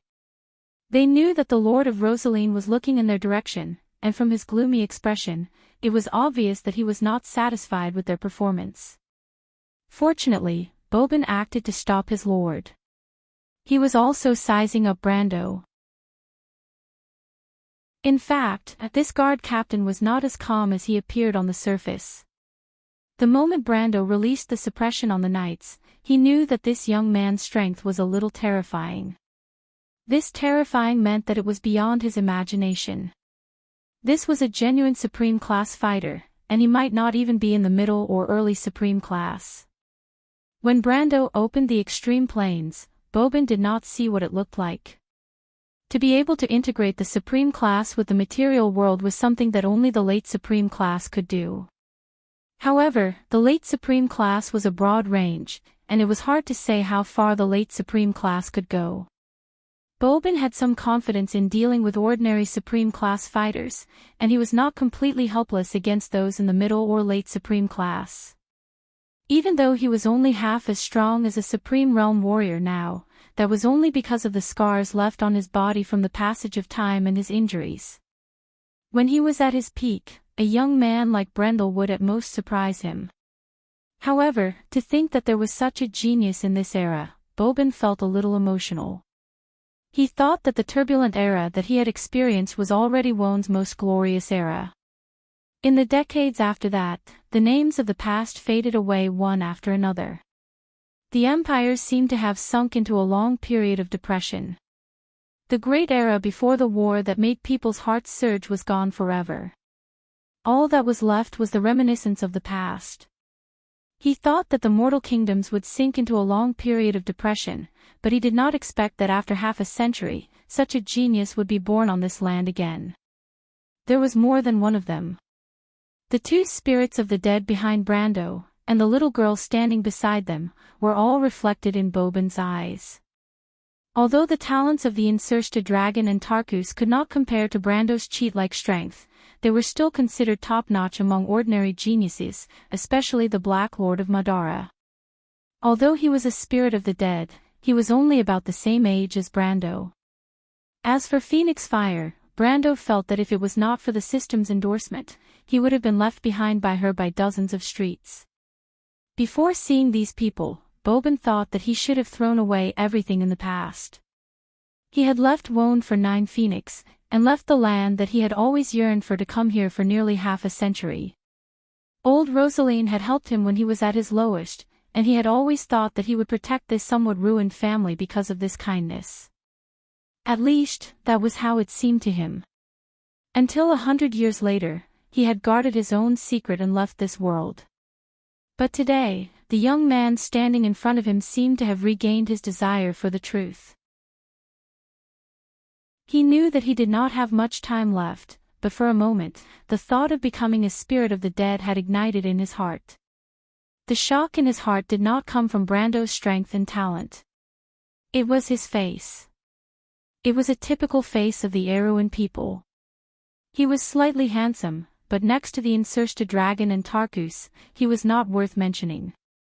Everyone knew that the Enrich dragon was one of the 3 most handsome men in the Roman Empire, the other 2 being Tarkus and Ladios. Next to them, Brando seemed to be overshadowed. Mr. Bobin, the little girl beside this young man, should be the one that the ghost chariot is looking for. They should have an accomplice, but I don't know where he went. Lord Rosaline was not stupid. He knew the strength of his knight subordinates. Brando was able to toy with these people like playing monkeys.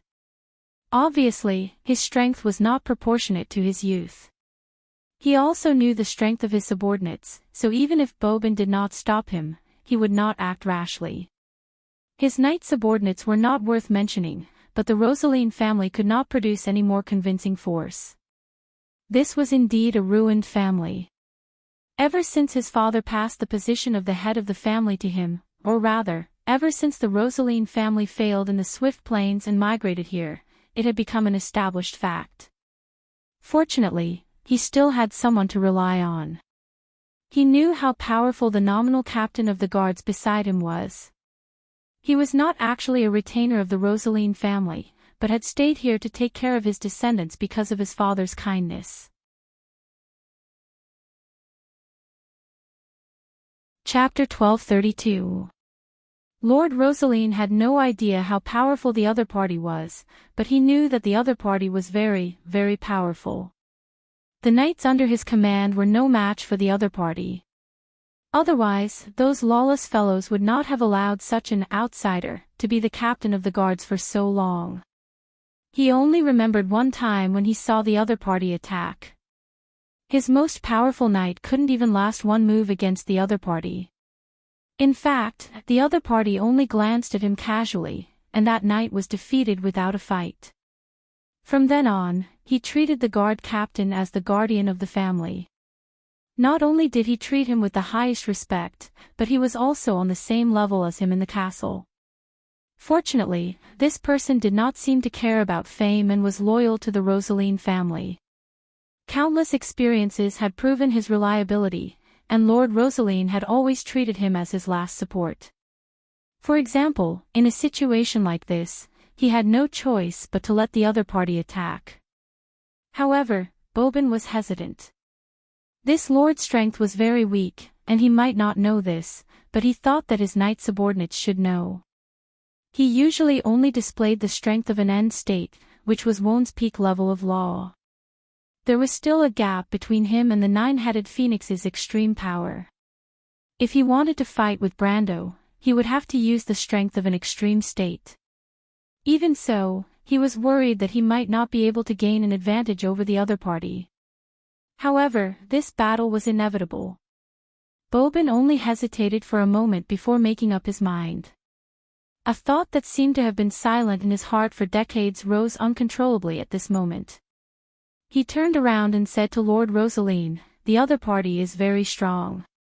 You guys back off a little. I might have to go all out." Lord Rosaline's heart could not help but beat faster when he heard this. He subconsciously asked, "How strong is the other party? Are you confident? Should we just let it go? After all, we only agreed to help the ghost chariot find someone. Now that we have found him, the rest is up to the other party. There is no need for us to offend such a strong enemy." It wasn't that he was afraid of that young man, but he had always regarded Bobin as the family's barrier and was afraid that something would happen to him. Furthermore, the Rosaline family was about to return to the Swift Plains. Their enemies from the Swift Plains had already defeated the Rosaline family a few hundred years ago. Now, the disparity in strength between the two parties had grown even larger after the uneven development. The only reason he dared to make such a decision was because he had the backing of the other party.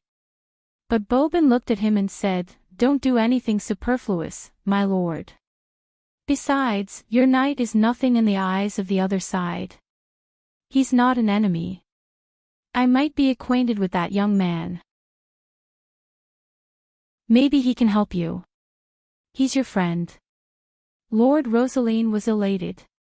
He knew how powerful Brando was. His knight had been pinned to the ground like a puppet. Even if Brando was a sorcerer, how powerful would a sorcerer be to be able to pin 7 or 8 gold-level knights to the ground?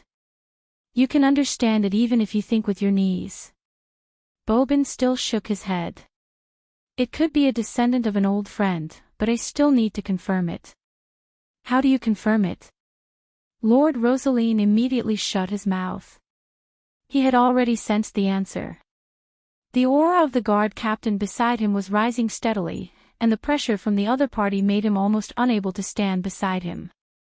He could not help but turn pale with fright as he turned the reins around so that the warhorse beneath him could run further away. After running for more than 10 meters, Lord Rosaline finally felt that he could breathe again. He could not help but pant heavily as he looked in that direction with a pale face. Then, he realized that it was not only him. The few knight who had been following him had also been suppressed by Bobin's aura and had no choice but to run back. The leading knight looked even more shocked than him, as if he had lost his soul. He said to him in a daze, My lord, Mr. Bobin's strength, what's wrong with his strength? Extreme strength. Lord Rosaline suddenly felt the world spin. Even though he was not strong and could not tell how terrifying Bobin's strength was, it did not prevent him from understanding who was at the peak of the 9 phoenixes and who the Rosaline family could not afford to offend. The most important thing was that all the families and lords who lived in the Swift Plains had to understand. There was a group of people who stood above the clouds in this world. Their name was the Extreme. The Extreme. The Extreme Plains. In this era, in this world, the peak of power for mortals. Brando had been on high alert for a long time. Regardless of whether it was the extreme or half a step to the extreme, they were all on the same level as him. He was actually a little careless, because he never expected that a mere Rosaline would have an extreme existence. It was no wonder that Xian and the scavengers had different tones when they talked about the guard captain. He thought that even if it was the extreme strength of an extreme elemental, the suppression of a gold-ranked expert would not be as severe as he had imagined. He might have an absolute advantage in a one-on-one fight, but it would be very difficult for him to fight one-on-one. At that time, he only thought that this middle-aged man called Bobin was in existence on the same level as Mr. Liu. If that was the case, a late elemental truth expert who was half a step to the peak of the law would be able to dominate a place like Rosaline. Even so, he felt that it was a little too abrupt. Lord Rosaline did not look like someone who could gain the favor of an elemental truth expert or above. He never expected the guard captain to be an extreme-level expert who was on the same level as him. He saw that the middle-aged man had a short conversation with the Lord of Rosaline. He saw that the other party could not help but look at him with a slightly fearful gaze. It seemed that the other party was confirming something. As for what he was confirming, it was obvious that he was confirming Phoenix's identity. Otherwise, the other party would not have mobilized so many people just because he had caused a ruckus in Storm Shadow. Even the Lord himself had appeared here personally, not to mention an extreme-level expert. Previously, when he had destroyed the Silver Queen's plan in the Empire had only mobilized an extreme-level expert. It was clear that extreme-level experts were not as common as cabbages in the fields. As expected, the middle-aged man raised his head after a short while. Then, Brando felt that he had been locked onto by the other party's mental probing. An inexplicable feeling swept across his body. Brando's heart skipped a beat, and he quickly retracted his aura. He vaguely felt that something was wrong. The other party had obviously used an ability similar to his in-depth analysis. It was a technique to probe the other party's level of strength. However, he actually felt that he had recognized the ability that the other party had used for a moment. That was the secret of the Erewhon royal family, the rarest move of the White Raven sword arts, Mirror Still Water. Black Tea had this ability, and Brando had experienced it more than once when he had practiced with her. Moreover, other than Black Tea, Brando knew that there was another person who had often experimented with this technique on him. That was his grandfather, the sacred swordsman Darius, who had also received special permission to learn the Erewhon royal family's White Raven sword arts in depth. Brando instantly became alert. He placed his hand on the hilt of Flaming Blade Odorfice. In a battle between two extreme-level experts, probing was often the first step. After probing, it would be a fierce attack. He could acutely sense that the other party was trying to capture the elemental information contained in his extreme planes. Fortunately, he was the most vigilant about this, so before the other party could react, he had completely retracted the line of precepts into his body. However, before Brando could feel satisfied with his performance, he suddenly felt a strong sense of danger. This sense of danger came out of nowhere, and it had nothing to do with his current thoughts and judgment. It was as if it was an instinct that came from decades of battle experience in his previous life. Not good. Brando suddenly realized that he had made a mistake. The other party did not use the Mirror of Tranquility to probe his extreme planes. To be precise, the other party deliberately let him feel that he wanted to do so. This was because he had already seen the light blue eyes of the middle-aged man named Boban flash with an incomparably dangerous glint. He was very familiar with that glint. It was like the cold glint in the eyes of a hunter when he was hunting his prey. He wanted to trick him into retracting the line of precepts into his body. He wanted to attack. Brando felt his scalp tingle. He thought that he had been cautious enough, but he did not expect to teach the other party a lesson. Taking the initiative to withdraw the line of precepts meant that the other party could not detect the composition of his extreme planes. But at the same time, it meant that he had taken the initiative to give up the advantage of using the extreme planes. In a battle between two extreme sword saints, very few people would take the initiative to use the extreme planes to pull the other party into their own domain. This was because for an opponent of the same level, it was not only time-consuming, but also not very effective. It was also full of unpredictable dangers. This was because one could not know if the other party could attack one's extreme planes. The last person who had made such a low-level mistake was Williams, whom Brando had met before. After that, there was no after. A dignified extreme sword saint had died so sullenly at the hands of an ant whose strength was who knew how many streets below him. At least, that was how Williams saw Brando's strength at that time. And at that time, Williams was still bullying Brando, and it was impossible for him to be a threat. But now, this middle-aged man named Boban was simply lawless. Brando almost instantly had the subconscious thought of taking out the god-slaying magic-breaking all. But he stopped himself from doing so. It was not because it would be too wasteful. When dealing with a Supreme Realm powerhouse, no matter what method he used, it would not be wasteful. Any master of this level absolutely required him to go all out. But it was because the warning signs in his heart told him that if he did so, he would definitely die. Fortunately, his rich experience allowed him to escape this disaster. Brando chose to follow his battle instincts because he knew that he was still a warrior, a good warrior with a beast-like intuition. As soon as the flames appeared, the flaming blade Odorfice had already appeared in Brando's hand. Then, he saw a long and narrow bright light.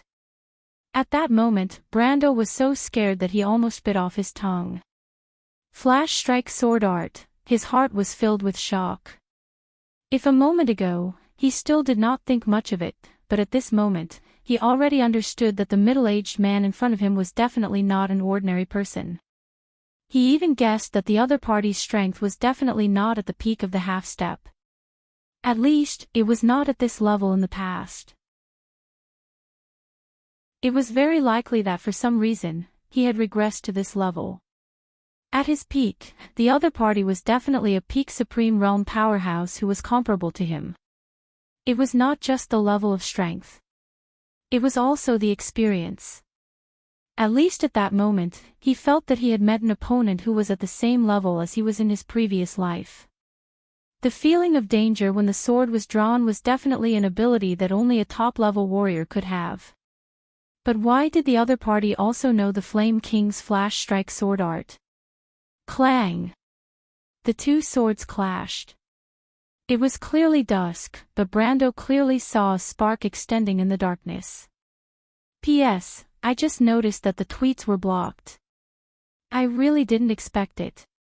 Speaking of which, it's already the 21st. I don't know if there will be double votes around the 1st of October. Let's ask for next month's votes first.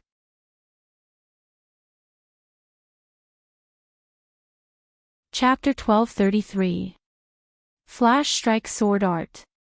In terms of familiarity with Flash Strike sword art in this world, Brando wouldn't dare to say that he was one of the best, but he was definitely one of the best. His Flash Strike sword art was not complete, but the Cruz people had lost even more. The Cruz royal family had not produced a sword saint for many generations, and this sword art was only passed down in the Flame family knight regiment. Just like their pursuit of power, the dragons always like to reach the extreme in one direction, and as part of the dragon inheritance, the Flame King's Flash Strike sword art also had the characteristics of unparalleled destructive power and extreme speed. So in this world, the best way to deal with Flash Strike sword art was to use Flash Strike sword art to attack. Using speed to fight speed was the only way, and other sword arts were slightly inferior. Of course, this didn't mean that Flash Strike sword art was the strongest sword art in the world, but because of its own characteristics, once the opponent used Flash Strike sword art first, the best countermeasure was still Flash Strike sword art. Brendel's hand was almost at the position of the Flash Strike sword art, but his mind was like lightning, and in the end, he suppressed his almost instinctive thoughts. The Battle of the Flash Strike sword art was probably one of the most gorgeous swordsmanship duels in the world. It was indeed gorgeous, and he was confident that he could suppress the swordsman opposite him. The middle-aged man had given him a big surprise, but Brendel himself wasn't any worse. After a brief moment of surprise, he calmed down. Every step of his opponent's plan was calculated perfectly. Only the best warriors he had seen in his previous life would have such a keen sense of the battle. Unfortunately, God's plan was not as good as man's. His opponent had made a mistake in the end. He probably never thought that his opponent would also know Flash Strike sword art. Just like how Brando didn't expect him to know Flash Strike sword art. Brando took a step back. The flaming blade in his hand was whimpering softly, as if responding to the burning fighting spirit in his heart. When the light of the Flash Strike sword art lit up, the eyes of a little girl holding a long sword were reflecting the bright light of the sword. She was motionless as if she was enchanted. Although Huang Huo was born in the Nine Phoenix royal family, the Jade Phoenix clan had a strict upbringing. Coupled with the fact that she was the successor of the Jade Phoenix mage, she had never lived a luxurious life. At most, she had never had to worry about food or clothing. In her limited memories, in the first 10 years of her life, the only things that accompanied her the most were the ascetic cultivation and swordsmanship. The Nine Phoenixes established their country with swords. She had seen many genius swordsmen, legendary sword masters, and stunning swordsmanship. Most of her memories were of dazzling sword lights and sword shadows intertwining, weaving a dream that belonged to a young girl. She gripped the sword in her hand tightly. The dream in her heart was to reach the peak of this path. The apex of a swordsman. What kind of swordsmanship was the top swordsmanship in the world? The swordsmanship masters in the Nine Phoenix secret land often said that the skill was close to the Tao. Then what kind of swordsmanship could be called the Tao? Legend had it that the desert wind swordsmanship that she learned was a divine skill that was close to the Tao. After the Red Lotus Sword of Hellfire reached the 9th level, it could easily destroy the world. However, level 9 swordsmanship was only a legendary existence. The Nine Phoenix Empire had been established for thousands of years. Even the sages who stood in the clouds only had a few level 7 or level 8 swordsmanship that had been passed down for generations. Huang Hua often thought that the legendary Red Lotus Sword of Hellfire existed in the world of stagnation. What kind of existence was the strongest swordsmanship of the Desert Wind swordsmanship, which was called the Phoenix Technique? But at this moment, she suddenly understood something. There was such a swordsmanship in this world. It was as bright as light and as fast as lightning. It was clearly the first cry of the birth of the world. However, when the light came out of the box, what she saw was not the brilliance of the birth of all things, but a wild and unruly red flame that seemed to break free from all shackles. Once the flame burned, it pressed forward as if it was going to burn the earth. It was so resolute that it made people feel convinced. Just by looking at this sword, she could understand the spirit contained in this sword. It was indomitable, and it was only born to resist everything. This was the sword of a warrior. Huang Hua suddenly understood that she might never reach such a level in her life. The sword in her hand could not respond to the feelings in her heart. It was as if it was a dead object. She was already in the elemental realm, but the sword in her hand only had the nirvana flame of the desert wind lineage. She could not feel the existence of her own law. That was not her sword. It was not even her path. The little girl bit her moist lower lip tightly. Her eyes were bright and she did not say a word. She was even a little distracted. She could not help but think, if I was under this sword, how would I resist? How would Mr. Brando fight back under this sword? In contrast, the reactions of Insursta and Tarkus were much smaller.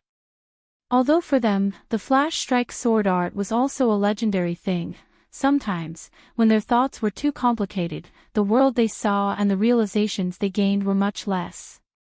Although the flash strike sword art made them raise their eyebrows, the two of them, especially the former, were more concerned about Brando's reaction. They knew that the young Lord Erwin also knew the flash strike sword art. Sinclair stood in place. Such a battle had long exceeded the scope of his understanding. He did not understand, nor did he need to understand. He could only pray that the young man could withstand the attack of the guard Captain Bobin. He did not expect Brando to fight back. He had long known that the guard captain beside the Lord was powerful, but he did not expect him to be so powerful. He did not know what the flash strike sword art was, but that did not mean that he did not understand what the law of space meant. Seabass and the other knights' eyes widened. They were usually closer to the guard captain beside the Lord, including the dark-skinned young man. Most of them only knew Bobin as a taciturn, serious, and rigid man. He was loyal to the Rosaline family, but he rarely relied on his status to ask for anything. He was even more austere than most knights. He did not pursue pleasure, but he did not seem to be an ascetic swordsman. He lived in seclusion and did not have any requirements for power, money, or beauty. In the eyes of others, the guard captain could be regarded as a strange person. Like most of the knights in the manor, Seabass only knew that this mister was very strong, but as for how strong he was, he had only heard about it through hearsay. He had only heard bits and pieces of hearsay from the knights. He was much stronger than the other knight, and even the knight captain. Those swordsmen who were at the celestial realm had to behave themselves in front of Bobin. In Seabass's mind, this guard captain was probably such a person. In Rosaline, he was strong enough to hold his own, but that was it. Even if this young man, who was not very knowledgeable, used all of his imagination, he probably would not have imagined that the skill of the Lord's Guard captain would be at the top of the world in Swift Plains, Nine Phoenix, or even the whole of Wonde. Bobin's sword was not only reflected in Brando's eyes. The moment he drew his sword, he had also blinded the knight and the Rosaline Lord. Supreme Realm. The Supreme Realm. That person is dead for sure. Seabass felt that it was a pity. The other party had not even read Miss Delphine's letter. He did not know if his mission was completed. He did not know how to tell that beautiful and gentle lady about this.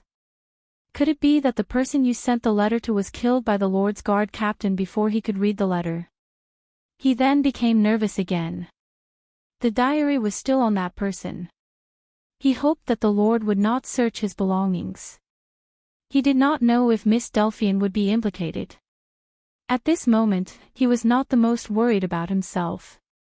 However, what Seabass was thinking at this moment was indeed what most people were thinking. That person is dead for sure. Rosaline's thoughts were even more complicated. He was more knowledgeable than Seabass, and the boundaries of his imagination were also wider. However, his greatest fantasies and expectations for the Rosaline family did not include the possibility of his guard captain suddenly becoming a supreme realm expert. He was both surprised and happy, but he could not help but worry. In his position, he had to consider the problem from another perspective.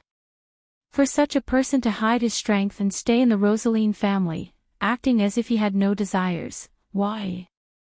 Was it really because of the favor that his father had given him? Would a supreme realm expert be lacking in such a small thing?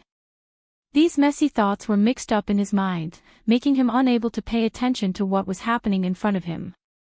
It was only when one of his subordinates tugged at his sleeve, the knight did not dare to tug at the arm of their lord, that he reacted. He subconsciously asked, that person was defeated. Go and bring that little girl over. Remember, don't touch her. Her status is much higher than you guys.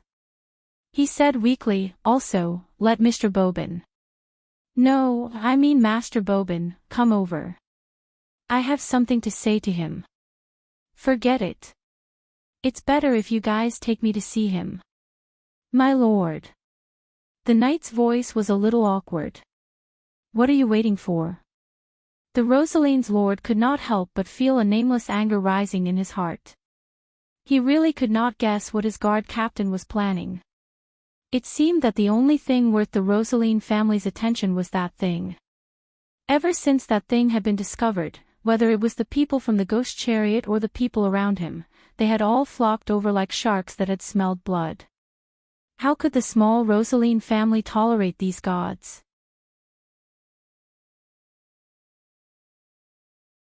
Chapter 1234.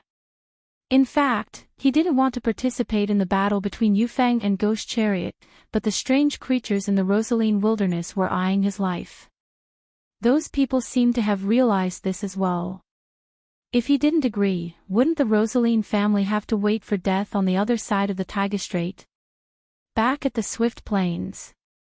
That was the hard work of the Rosaline family for many years. The fat on his face couldn't help but tremble. He knew that he wasn't someone who could achieve great things, and he wasn't even as wise as his father. Sometimes, it was like holding a knife to a person's neck, and he had no choice but to make such a choice. Forget it, I'll take one step at a time. After the helpless anger in his heart, the Rosaline overlord was a little disheartened. He raised his head and saw a familiar face. Isn't this the young man just now? He was stunned for a moment, then screamed as if he had seen a ghost. He was so frightened that he fell from the horse's back and fainted on the spot. The Overlord's knight instantly became agitated. They hurriedly yelled and pulled this ridiculously fat guy up from the ground. Brando stood in front of these people and looked at this chaotic scene speechlessly. He thought to himself, am I that scary? He shook his head and turned around. Boban, who was holding his bloody right arm, stood beside him and looked at him helplessly. His overlord was, after all, an ordinary person. After all, the Rosaline family had been content with their territory for such a long time. It was understandable that he hadn't seen a person of this level. Mr. Boban. Brando ignored the noisy knight and asked calmly, is what you said true? The guard captain revealed a bitter smile. Young master, you probably don't understand the prestige Lord Darius had in the allied forces in that era. You said that you had once caused a commotion in the Empire. In fact, if you had taken the official route, there would definitely be many people in the Empire who would be willing to help you behind your back. Lord Deputy Marshal, don't call me that. It makes me uncomfortable. The middle-aged man smiled. I'm no longer the Deputy Marshal of the Allied forces. Besides, I'm not from the Empire. After I gave the title of Grand Duke to my eldest son, I no longer have anything to do with the Empire and the Holy Cathedral of Fire. I'm just a follower of Lord Darius. As his successor, you deserve to be addressed as such. Moreover, your strength is worthy of my recognition. Brando smiled bitterly. He never dreamed that this man would have such an identity. If the other party had not called out his identity at the last moment, he would have killed him with his sword. What he did not expect was that he would be able to fight against the Deputy Marshal of the Holy Cathedral of Fire's allied forces in Rosaline, which was tens of thousands of miles away from Wonde. In the Holy War half a century ago, the allied forces of the Holy Cathedral of Fire only had one commander, and that was Darius, his grandfather. Other than him, the person with the highest status in the allied forces should be the Silver Princess Constance, who was Darius's right-hand woman. However, the allied forces were made up of dozens of large and small duchies and kingdoms, including the connections between the different armies. Of course, it was impossible for these two people to support the entire command system. For the armies of this era, the Holy Cathedral of Fire also used a relatively backward system to ensure that there were no problems with the overall command and communication between the troops.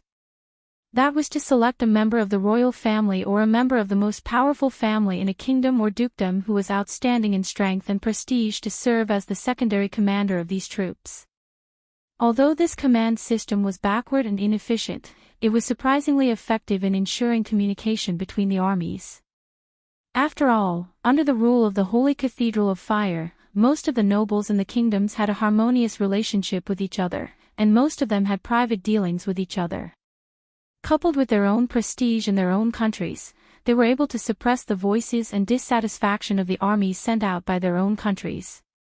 In this way, even though the command system was chaotic and complicated, Saint-Ossol and Fanzon were not much better in comparison.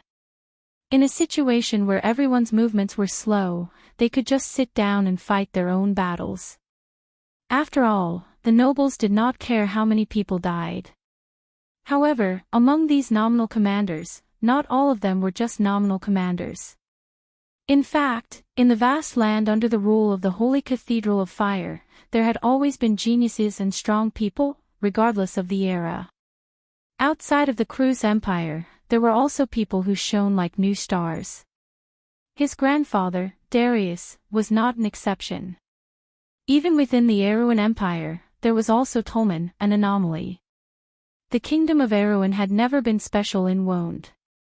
Although it was the most dazzling jewel on the crown of the Holy Cathedral of Fire, under the rule of the Cruz Empire, there were also many duchies and kingdoms of various sizes. These duchies and kingdoms were all outstanding people, including the members of the royal family and the Grand Duke, and a total of more than 10 deputy marshals were chosen. And Bobin was one of them. In fact, Brando was not unfamiliar with his original identity and name. Bobin was actually the grandfather of the nun Princess Magadol, the father of the current Grand Duke of the Antiburo Duchy, the previous Grand Duke, and one of the most famous deputy marshals of the Holy Cathedral of Fire. White Wolf Blademaster Blademaster Blademaster Blademaster Blademaster, the third strongest person in the Cruz Alliance. After hearing the other party's identity, Brendel couldn't help but break out in cold sweat. Fortunately, the other party left Vaunt disheartened because his grandfather was convicted for no reason. Coupled with the fact that his strength had decreased due to his injuries in the Holy War, if the other party was still at his peak. If he was still at his peak, Brendel might not be able to win against him. His current strength was much higher than the peak of the Supreme Realm, but on the basis of his understanding of the law of the Sage Domain, if it was just based on swordsmanship, Blademaster's flash strike sword art might have really made him suffer. Obviously, this old sword saint also saw this point. First, he used the Mirror of Still Water to deceive Brendel into subconsciously withdrawing his law, and then used the flash strike sword art to force Brendel to only use his swordsmanship. If not for his strong foundation and the fact that Blade Master's strength was not at his peak, the outcome of the battle would have been hard to predict. Fortunately, everything had been decided. Thinking of this, Brando suddenly vaguely felt something. He followed the gaze that fell on his face and saw the little girl named Huang Hua staring at him. Her black eyes were full of admiration. He was slightly stunned, as if he saw the battle between him and Blade Master from her eyes. It was a shocking battle between two swordsmanships. Perhaps it was a scene that could only be seen 1,000 years ago, but at this moment, it was repeated in this land so far away from Wonde. When Bobin's flash strike sword art was unsheathed, there was only a moment left for him to react. His choice was to retreat. But it was not just retreat. He took a step back, but left a phantom in place. The phantom's face was blurry, but its figure was exactly the same as him. Its 5 fingers were slightly open, and a long sword with golden flames flowing like a blazing flame appeared in its hand. It pulled the sword and drew a circle in the air. With a clang, it collided with Bobin's sword. This was the second sword. Brando seemed to be unable to resist and began to retreat. When Huang Hua saw this scene, she could not help but blurt out, but she immediately blushed and covered her mouth, realizing that she had lost her composure. The rigid education of the 9 Phoenix royal family made Huang Hua ashamed of her rudeness. This was not how a descendant of the Jade Phoenix should behave. It was just that. It was just that this sword was too wonderful. She was not talking about Brando's sword, but Bobin's sword. Bobin's flash strike sword art was like a raging wave, as if he had found a way to break through Brando's retreat. His sword was flat and vertical, simple and direct, but he did not give his opponent any chance to breathe. That was the fire of vengeance that burned out, unreasonably wild. But Huang Hua frowned at Brando's sword. She could not reach the peak of swordsmanship, but this did not mean that her understanding of swordsmanship was low. On the contrary, her knowledge and talent had long made her understand this battle better than most people present. Even Insersta and Tarkus were present. To be honest, Huang Hua was a little disappointed with Brando's swordsmanship. Although it was average and barely blocked Bobin's amazing swordsmanship, but that was it. If she continued to think like this, she could see that Brando would definitely not win. She clenched the sword in her hand, silently preparing to attack. Although such a battle was not something she could intervene in, the path of the Jade Phoenix did not abandon her allies and run away. But it was at this moment. A dazzling, verdant brilliance came into her eyes. It was Brando's second sword. This sword move had conquered everyone present. On the azure sword, the azure sea, the azure sky, the dream of Faya and Malurcha, and Miss Tada's lifelong wish were reflected. The azure sky was like a dream, the sea and the sky were a line. The phantom holding the frost chant Sinna and the phantom holding the flaming blade, one on the left and one on the right, attacked Bobin. The 2 sacred swords of completely opposite attributes intertwined with fire and ice, one blue and one red, like 2 jumping parallel lines. They appeared in front of everyone's eyes. The 2 swords intertwined, and it was as beautiful as an illusion. Bobin's expression changed. Very few people knew that there was once a swordsmanship in this world that was on par with the flash strike sword art. Its name, and its creator, had all disappeared from this world. Saint Soul, 9 luminary sword art. And at this moment Brando also smiled. Because he found that he had found a way to use these 7 sacred swords. Lord Wind Empress, thank you. P.S. Ambush may need to be written until 13, and continue to ask for monthly votes.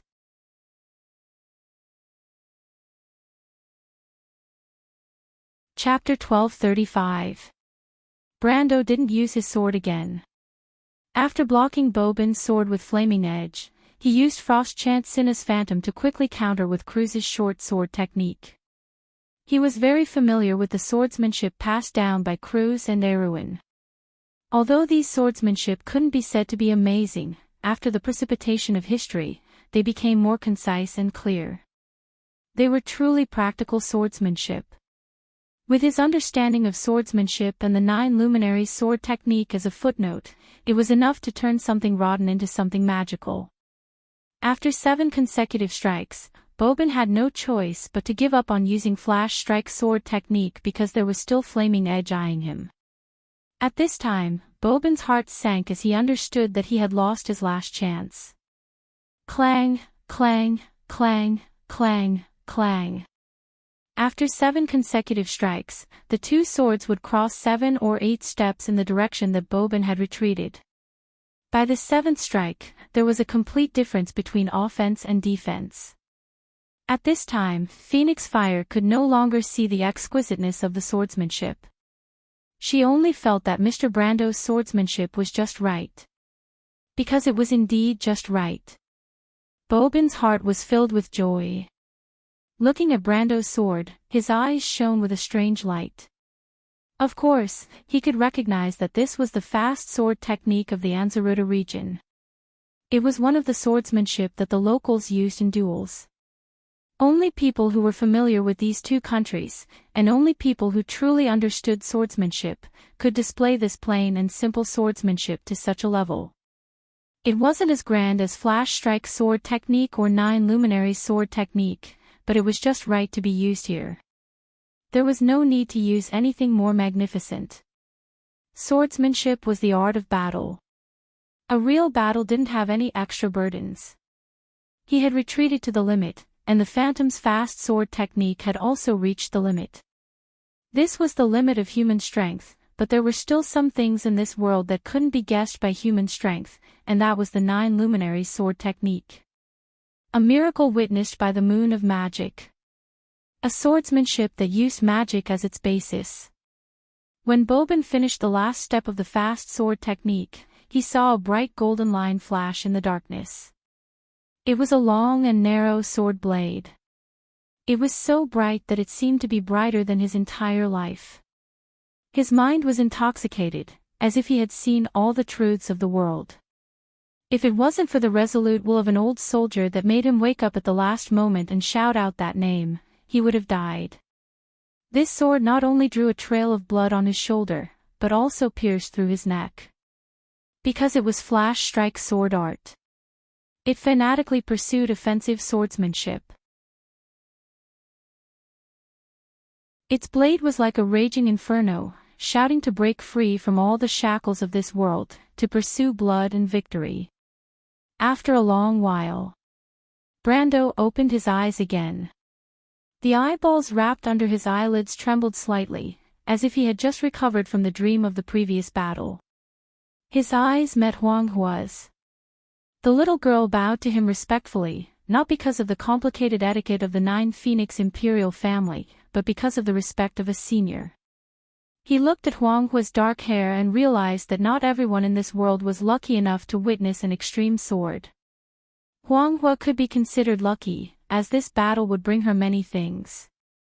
However, her luck did not lie in the fact that she had witnessed 2 Lemeters fight without holding back. Instead, it lay in the fact that she had enough talent to understand all of this, even though it might take some time. However, to the knight, the guards, and Lord Rosaline who had also witnessed this battle was indeed exciting, but other than that, it was meaningless. This was undoubtedly a pity. These people might never understand what they had missed out on in their entire lives. He was also lucky. When he saw Huang Hua's eyes just now and recalled the battle, he realized that there was something more in his heart. Some things on the path of swordsmanship seemed to have suddenly faded to him. The desire for victory and defeat was no longer something that he had originally calculated in his heart. It had become a pure pursuit and desire. Brando suddenly realized that his fighting talent had begun to evolve from acquired to innate, into something more pure and intuitive. That kind of thing was not to calculate the gains and losses of each strike, but to know that he wanted to win and how to win. It could not be quantified, nor could it be described with words, but it was an understanding in his heart. If he were to rehearse the previous battle again at this moment, when Boban used the mirror of still water to suppress him, his first choice might be to strike directly with his sword, instead of cautiously putting away his lines of law first. The former was intuition, the latter was experience. He relied on his own experience, which was the most valuable asset to him, whether it was his understanding of swordsmanship, his understanding of combat, his understanding of the past history, and his understanding of everything in the Amber Sword game. They had been his greatest reliance, and also his pride in the world. He was once afraid that if he lost all of this, or if all of this no longer worked, what would he do? Now he had the answer. When Brando opened his eyes, it was as if he saw a smooth path in front of him. The inspiration he gained from the battle with Boban was almost second only to the gains he gained from the battle with his grandfather in the dream. The former gave him the answer to Brando's life, and the latter gave Brando the answer to his future. Only victory, but he was not too surprised in his heart. He was even pleasantly surprised, because he knew that his battle with the deputy marshal was not the result of all of this. It should be said that it was just a trigger. Ever since he had left the elemental barrier, or rather, ever since he had battled the Silver Queen and the many Lemeters of the Empire, the constant battles and the constant increase in his knowledge had finally allowed him to surpass his past self. Perhaps his strength was still not enough. But he understood that it was just an illusion formed by the power of the slate. One day when he had a perfect body again, he would get more than that power. When he understood this point, he suddenly felt the holy sword Odorfice in his hand tremble slightly, as if it was responding to the feelings in his heart.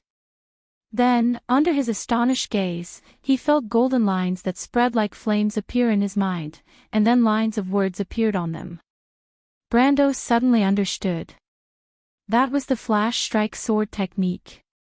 The complete inheritance of the Flame King Gretel. It was displayed in front of his eyes. Insersta and Tarkus stood silently on the messy street. After the Lord of Rosaline was unconscious, the noisy scene did not affect these two spirits at all. After witnessing the battle between Boban and Brando, the knight would not continue to attack the latter even if they used their knees instead of their brains to think. Thus, even though the street was noisy, the chaos mainly revolved around the Lord of Rosaline. Brando was followed by the captain of the guards, and under the watchful eyes of the two, the others behaved in an orderly manner. The guy who had cursed out loud earlier had already run off to some unknown place. It seemed that he wanted to shed the skin of a knight and would never dare to return to this place again. Insersta felt that the Earl of Tonagel might not be so petty as to argue with such a guy, but he also understood his thoughts. After all, there were not many people in this world who dared to gamble with their lives. But among these people who could be called desperados, he felt that he should be considered one of the best. Not only did he dare to joke about his existence, to the spirits, life was meaningless, only existence had value, he even dared to joke about the head of the supreme ruler of the empire. If he failed, he would not be the only one to lose his head. His close friend Tarkus' family would be uprooted, and even the kingdom in the darkness that he thought highly of might not be able to recover from this setback. But there were always lunatics in this world. He was one, Tarkus was one, and he believed that Her Majesty was the same. He could see the insanity in the depths of her beautiful eyes. She did not come to this world with the Mercury staff to save Madara, but to satisfy the uncontrollable desire to rule over everything in her heart. He believed that the Mercury staff's favor towards him originated from the same madness. Because we are dull and monotonous existences, and we know it very well. Although we try our best to avoid seeing it clearly, sometimes we have to admit that time and life have lost their meaning to us. Apart from a few fellows in Woolman who treat the hundreds of years of boring experiments as fun, most of us are crazy and prone to self-destruction. Lucien said. He was a little surprised by Lucien's words. Lucien nodded.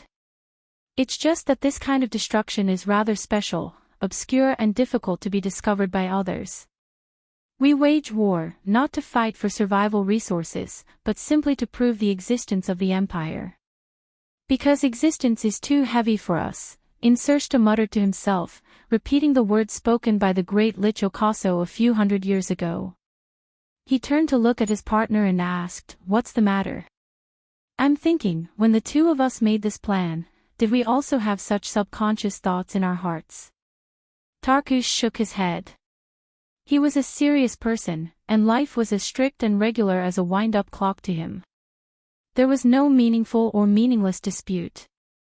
According to the age of humans, you are only 25 years old, and I am 250 years old this year. I am in the new generation of vampires. For us, this kind of feeling is inevitably a little sad, and most of it is not from our own feelings.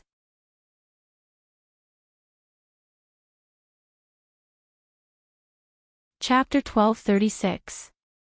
Insersta's mouth was wide open. He was almost stunned.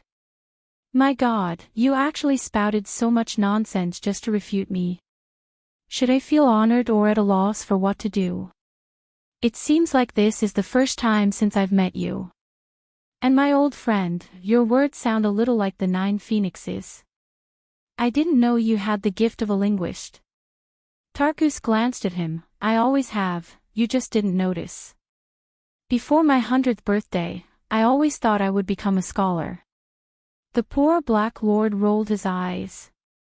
Then what do you say we do? He pointed at Brando, and then at Bobin who was next to him. That's Brando. You know who he is, the mighty lord of the Antiburo Principality.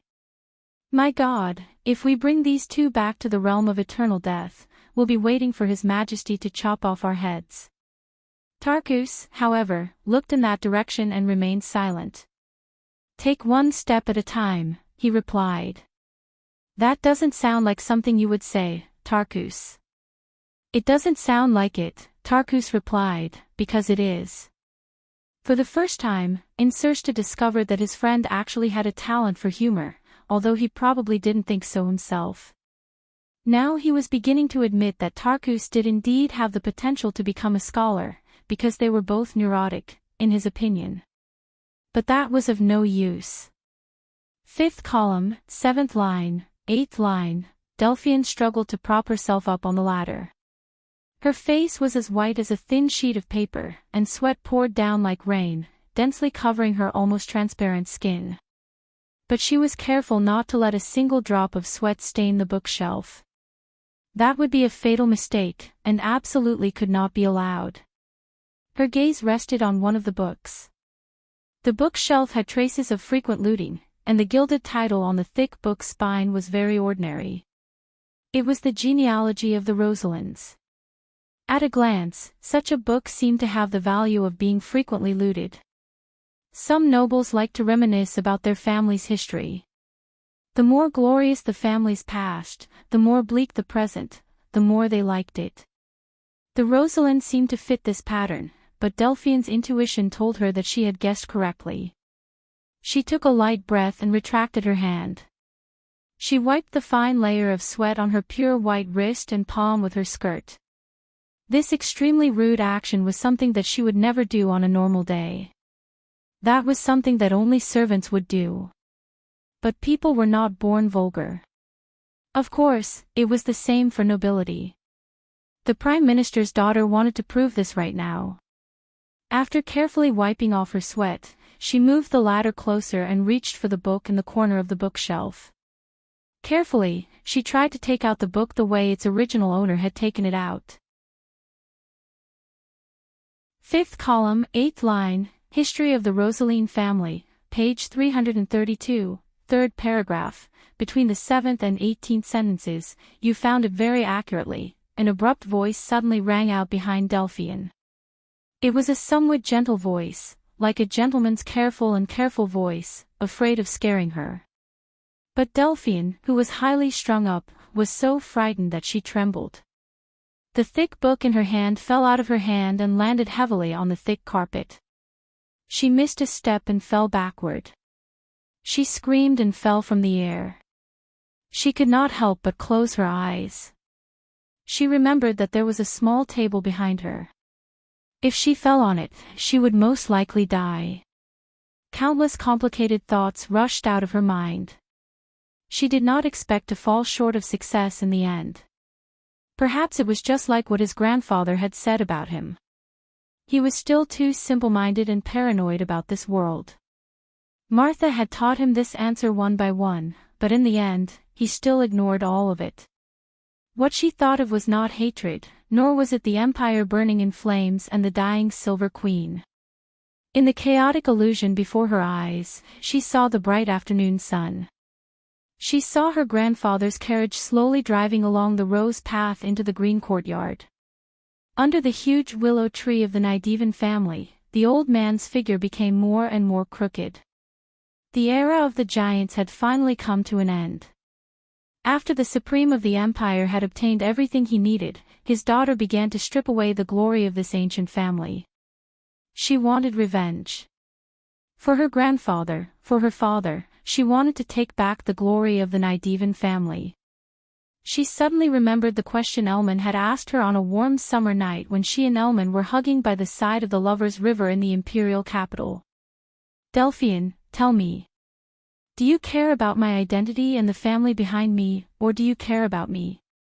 She remembered laughing at the time because that question was laughable. She remembered looking at that silly fellow with a teasing gaze. "Elman, how can you be so naive? Are there any other things besides politics and the imperial capital's noble circle? I love you, and I care about your family and your identity. If you were just a lowly person, I wouldn't be with you."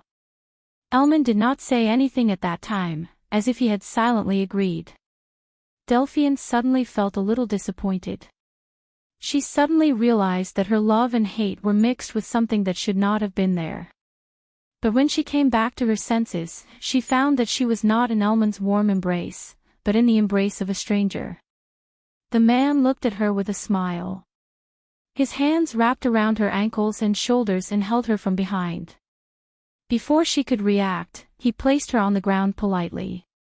She was barefoot, and she could feel the thick handmade carpet tickling her soles. "It's too abrupt, but I can't help but like to show off. Bad habits are hard to change." The man looked at her. His black eyes were like two bright black gems. His long hair was draped over his shoulders. His appearance was somewhat feminine, but it definitely wouldn't make people think that he was feminine. He smiled at Delphian and said, "If I scared Miss Delphian, please forgive me." "Fang Qi." Delphian leaned against the bookshelf, her face pale. She trembled slightly as she asked, "When did you come in?" She immediately realized that she had asked a stupid question. Her face darkened as she changed the topic. "Were you the one behind the voice at that time as well?" It only took a moment for her to realize what was going on. The voice she heard in her dreams when she was unconscious was this man's voice. It was completely different from his usual voice when he talked to Lord Rosaline, but now it was obvious. She was not stupid. She knew that she had been tricked. "Lord Rosaline is too wary of us. I just needed someone who was less wary of him to explore his secrets. But the price of buying someone is too high. The people around him are either too mediocre, or too difficult to make a move on."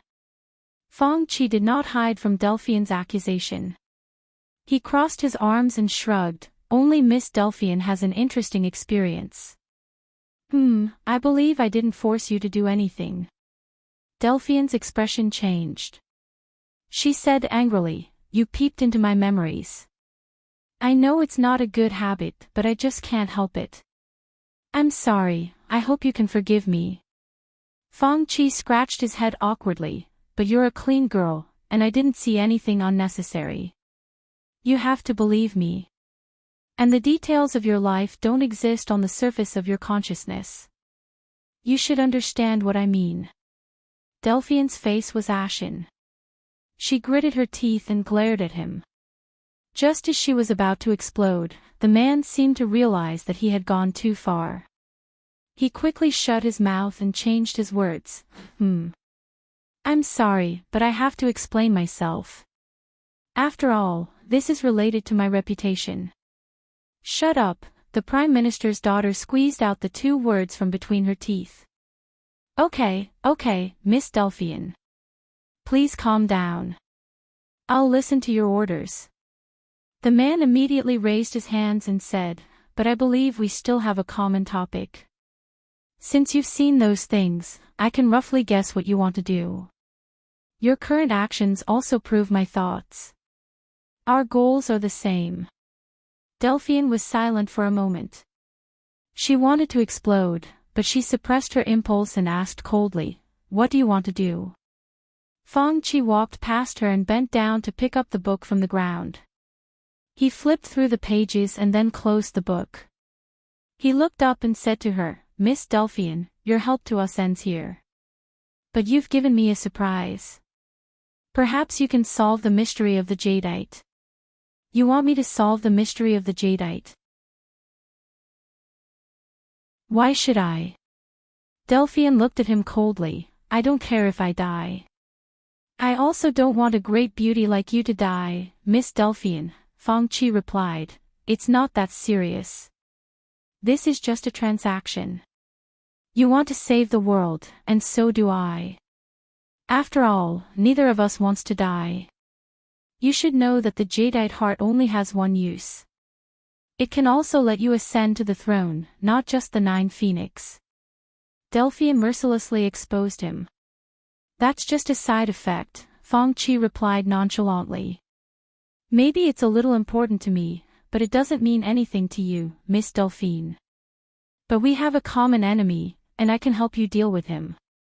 I don't need, really. Delphian's mouth moved, but she suddenly thought of something. She looked up at him and said, You plan to cause trouble for that person. There was a hint of a sneer in her tone. Actually, it's not a plan. Feng Qi took out a pocket watch from his sleeve and opened it to take a look. If my subordinates were punctual, they would have already caused trouble for him. Then you're in big trouble.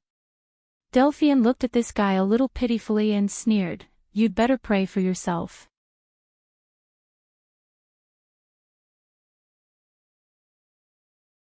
Chapter 1237. After much effort, Lord Rosaline slowly regained consciousness. The first thing he did when he woke up was to get the knight to support him as he walked towards Brando with a complicated expression.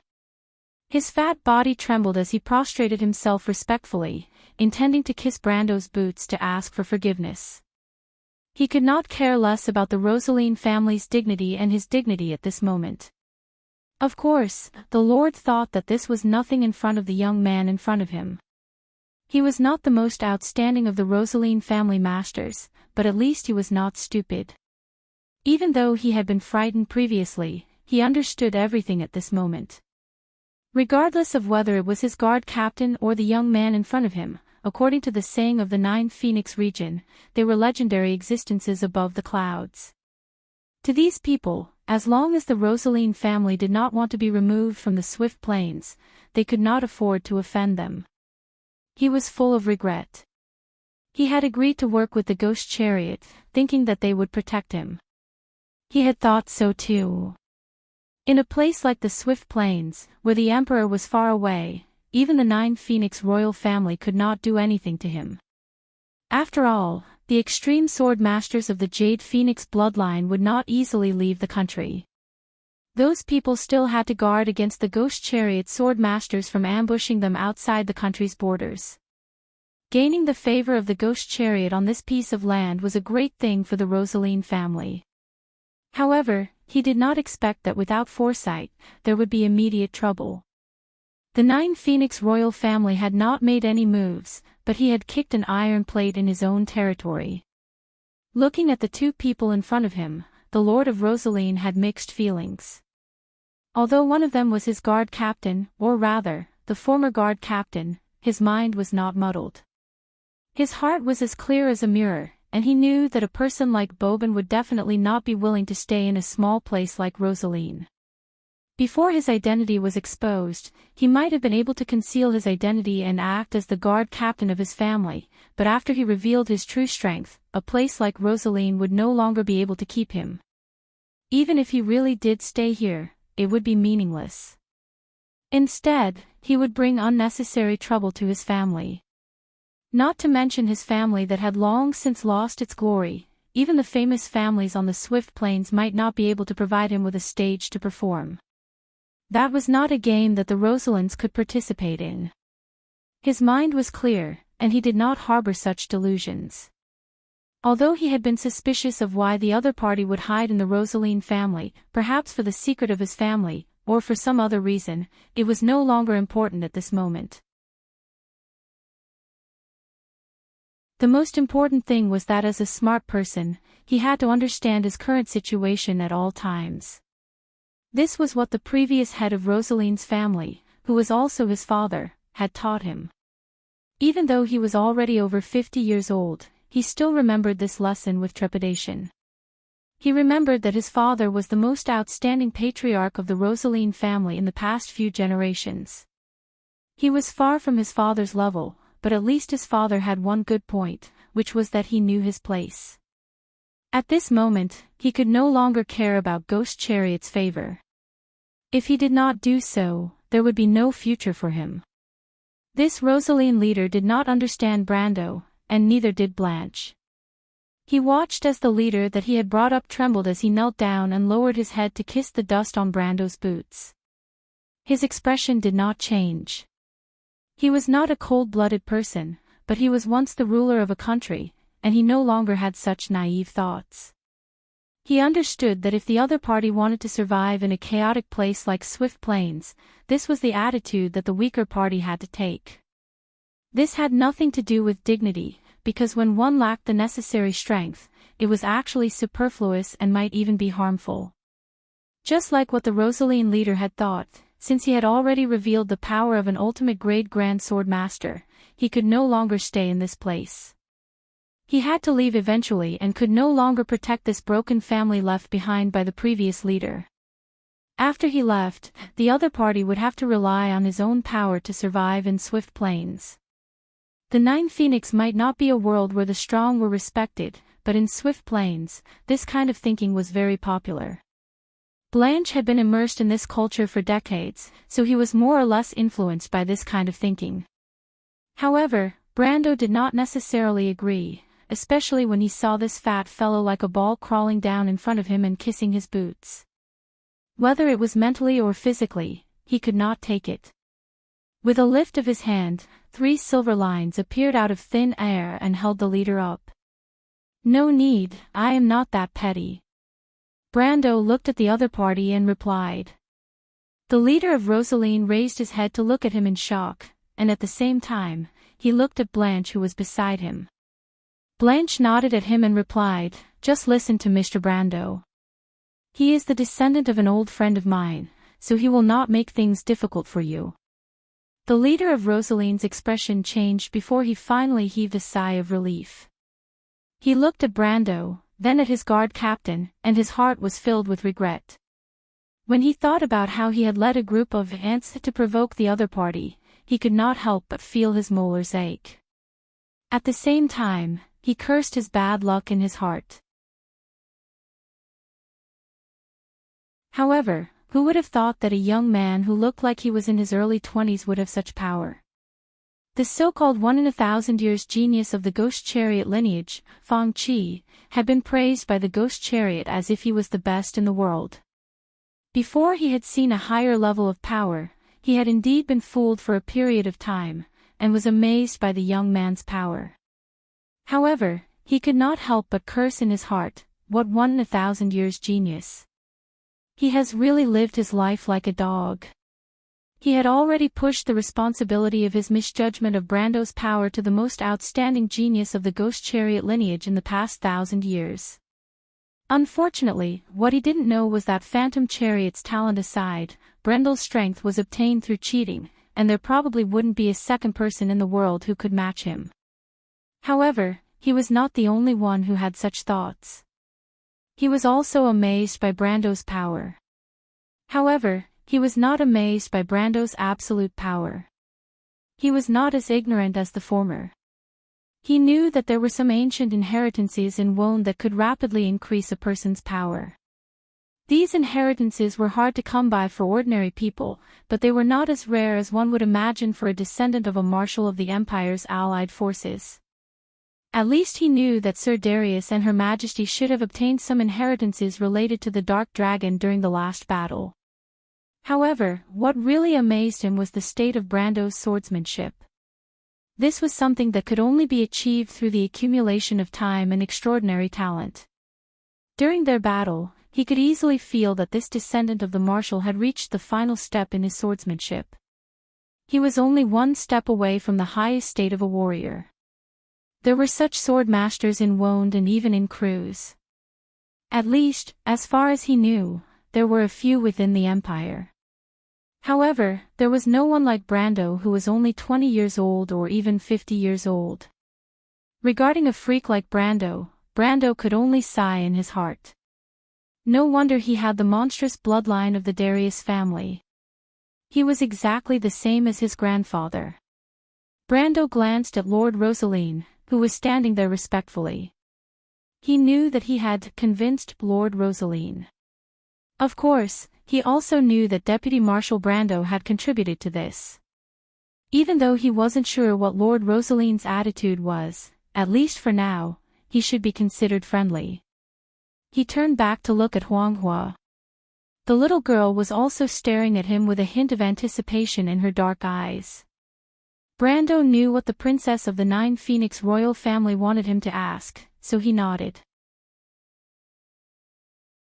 He turned back again and said to Lord Rosaline, "Even though I know that there is only a misunderstanding between us, Lord Rosaline, I also know that this misunderstanding didn't happen by chance, right?" Lord Rosaline's heart skipped a beat. He knew that Brendel wasn't stupid. Even though he had expected this question, he still couldn't help but be stuck at this moment. He knew that no matter how he answered, he would definitely offend either party. He hoped that Brando wouldn't ask this question, but he also knew that just like how he knew about Brendel's existence, this young man definitely knew about their existence too. To be honest, he was more unwilling to offend Ghost Chariot because the Rosaline family had to establish themselves in the Swift Plains. Even if this young man agreed to protect him, he couldn't possibly stay here all the time. However, Ghost Chariot's lineage had been rooted here for many years, and its sphere of influence had long been deeply rooted. Anyone who wanted to make a living on this land would never choose to offend Ghost Chariot. More realistically, if he dared to say no, he felt that the Rosaline family would disappear even further. That young man seemed to be easy to talk to, but who knew if his sword was just as easy to talk to? He might still have the compassion and benevolence of a young man, but that didn't mean that he was a fool. He said dryly, then he saw something in the eyes of his former guard captain and stammered, "Yes. Yes, in other words, you and your knight are looking for trouble with me not because I caused trouble in Urin this afternoon, but because of another reason, right?" This.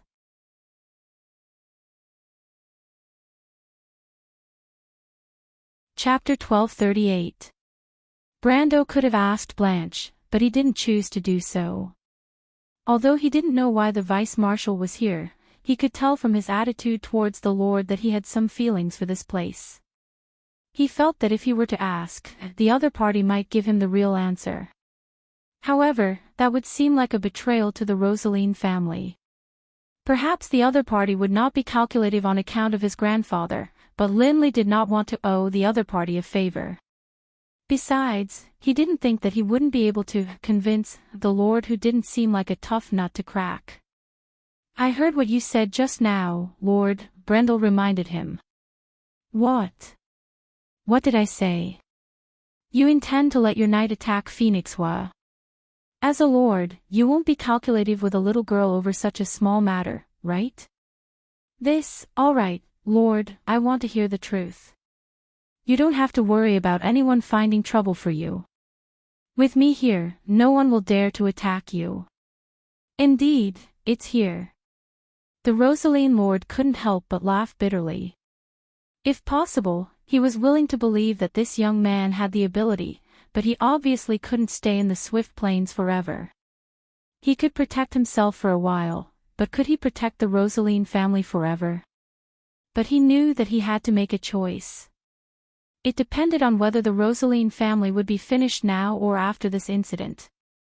The latter might still have a chance to turn things around, but it would inevitably be like drinking poison to quench one's thirst.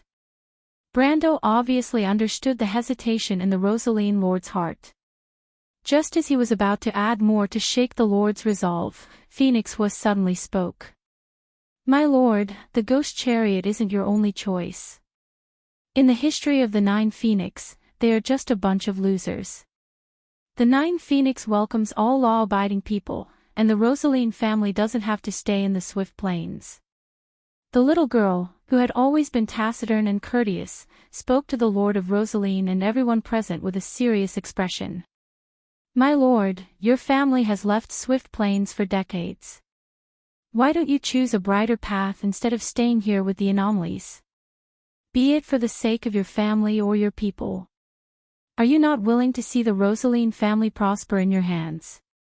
This. Lord Rosaline was completely dumbfounded.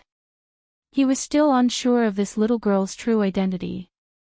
Although Ghost Chariot's people had told him that she was a direct descendant of the Jade Phoenix bloodline of the Nine Phoenix royal family, there were many direct descendants of the Jade Phoenix bloodline, and very few people could say such a thing. Moreover, she was just a little girl. No matter how he looked at it, it was impossible for her to be the Nine Phoenix crown princess. If she was really the Nine Phoenix crown princess, he wouldn't dare to cause trouble for Huanghua even if he had 100 guts.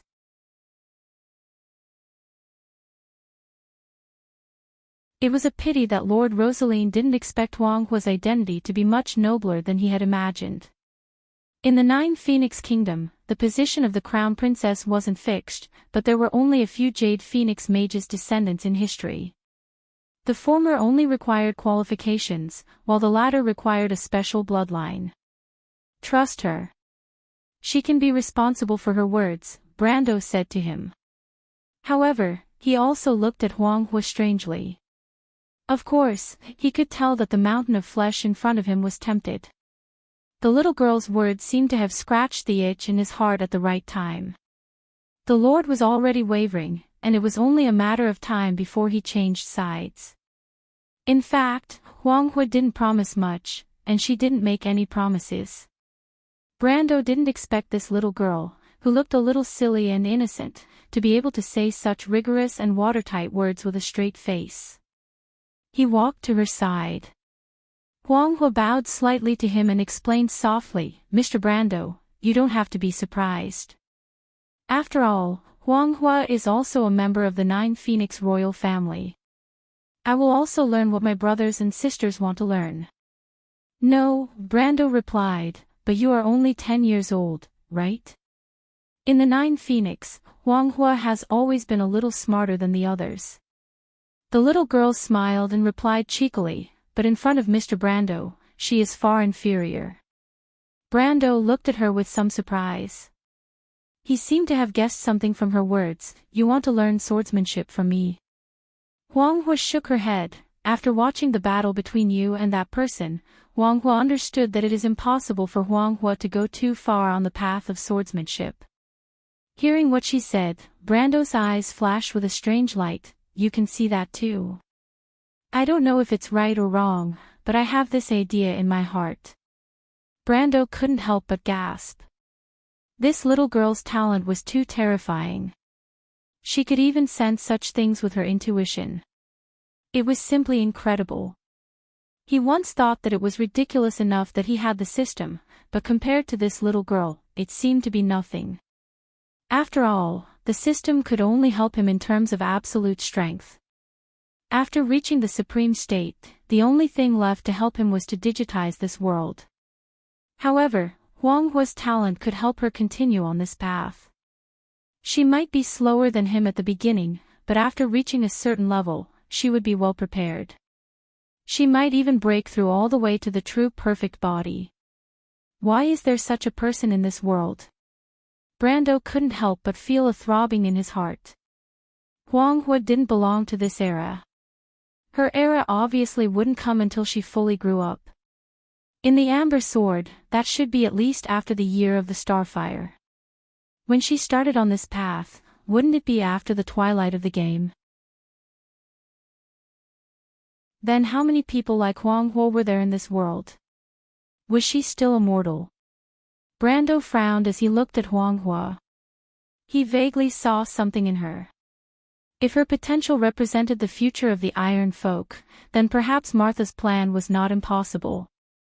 At this moment, he suddenly understood why he was thrown into this place after passing through the space-time rift, and why he suddenly met these people and a somewhat strange little girl like Huang Hua. Perhaps this was not a coincidence. Actually, I'm not a swordsman, Huang Hua. Just when Huang Hua was a little uncomfortable under his gaze, Brando suddenly let out a long breath and said, I'm a warrior. Mr. Brando is not a swordsman. Huang Hua asked with some surprise, but Mr. Brando's sword is obviously the ultimate sword. It's not that a warrior can't use a sword, but it's not only the sword saint who uses a sword, Brando replied. Swordsmen always rely on their swords, but as a warrior, you can only rely on your own heart that has experienced hundreds of battles. That is a path that is carved out from the slaughter of beasts. Without experiencing hundreds of deaths, you will never understand it. Teacher, Huang Hua is willing to learn the way of the warrior. Huang Hua's eyes lit up slightly. Nirvana after 100 deaths, isn't this the way of the Jade Phoenix? She had a faint premonition in her heart, as if this was the path that belonged to her. Brando did not answer her directly. He just smiled and patted her on the head. I can't always stay in Nine Phoenix. Huang Hua, as the successor of the Jade Phoenix, you can't go to Erewhon with me. On the way to Green Jade Hill, let's see how much you can learn. Huang Hua shook her head and respectfully bowed to him as a disciple. She said, once a teacher, always a father. I don't dare to go against this principle. Everyone liked obedient students, and Brando was naturally the same. He was very satisfied with Huang Hua's attitude. At this moment, he could not help but think of Heruz, who was far away in Erewhon. Both of his students could be said to be excellent, but it was a pity that he was not a wizard. He and the little prince were teacher and student in name, but they were not teachers and students. In fact, when he returned to Erewhon, he planned to let Senior teach the little prince. In terms of familiarity with black magic, Senior was one of the best in the whole of Erewhon, even though she was only an elementalist in her previous life. While Brando and Huang Hua were talking, Lord Rosaline, who was standing in the middle of the street, made up his mind. Just like what Brando had seen, he was indeed moved at the first moment. Even though he was not excellent enough, he was like the ancestors of the Rosaline family. There was not a moment when he did not want to restore the glory of his family. Why did he want to cooperate with the Ghost Chariot? He had no choice but to go to Swift Plains to seek refuge.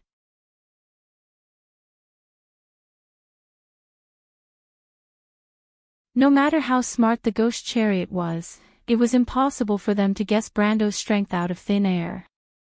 In Delphian's memory, Feng Qi had seen him fighting with the supreme masters of Cruz's people. Unfortunately, as a normal person, the daughter of the Prime Minister could not remember every detail of the battle at that time. More importantly, the memories of mortals would never leave the existence of miracles, so Delphian did not leave any memories of Archangel Eroma in her subconscious. So, in the eyes of the Ghost Chariot and the others, Brando was at most an expert with the strength of an eternal end. According to Won's grading system, it was the level of the elemental truth to the peak of the law. Based on his age, it might be even lower. So, they wishfully thought that Lord Rosaline and his knight, as well as the guard captain who might have some strength, should have no problem delaying Brando and the others. Even if they could not defeat them, it would be enough to delay them. Their real target was actually Mr. Liu, who was heading to the port area. This guard of the Nine Phoenix royal family naturally made them extremely wary. After hearing the Lord of Rosaline's description, Brendel instantly understood the other party's thoughts. He did not know how strong the ghost chariot was in Rosaline, but since the guy named Fong Chi was also here, it should not be too bad. He immediately frowned, feeling that Mr. Lu's current situation might not be too good. However, the people from the ghost chariot should have set off for some time. Even if Mr. Lu was in trouble, it would have been a while. Even if he and Huang Huo rushed over, it would be useless. Maybe the other party would even ambush them there. My lord, do you have a topographic map of the port area in your castle? Brendel's eyes brightened when he thought about the ambush. My lord, do you have a map of the port area in your castle? The latter immediately understood what he meant and quickly said, of course there is. In fact, there is a secret passage in the city that leads to the port area without being noticed by everyone. At this point, he added a little embarrassedly, that was the escape route left behind by our ancestors when they built the castle. Very good. Now it's our turn to ambush them. Brando replied with satisfaction. Although he had taken Huang Hua as his student, he could not always play hide-and-seek with the people from the ghost chariot. If he could get rid of these guys once and for all, he did not mind helping Huang Hua and Mr. Lu. Moreover, adding some trouble to Madara's plan in the east was also beneficial to his physical and mental health.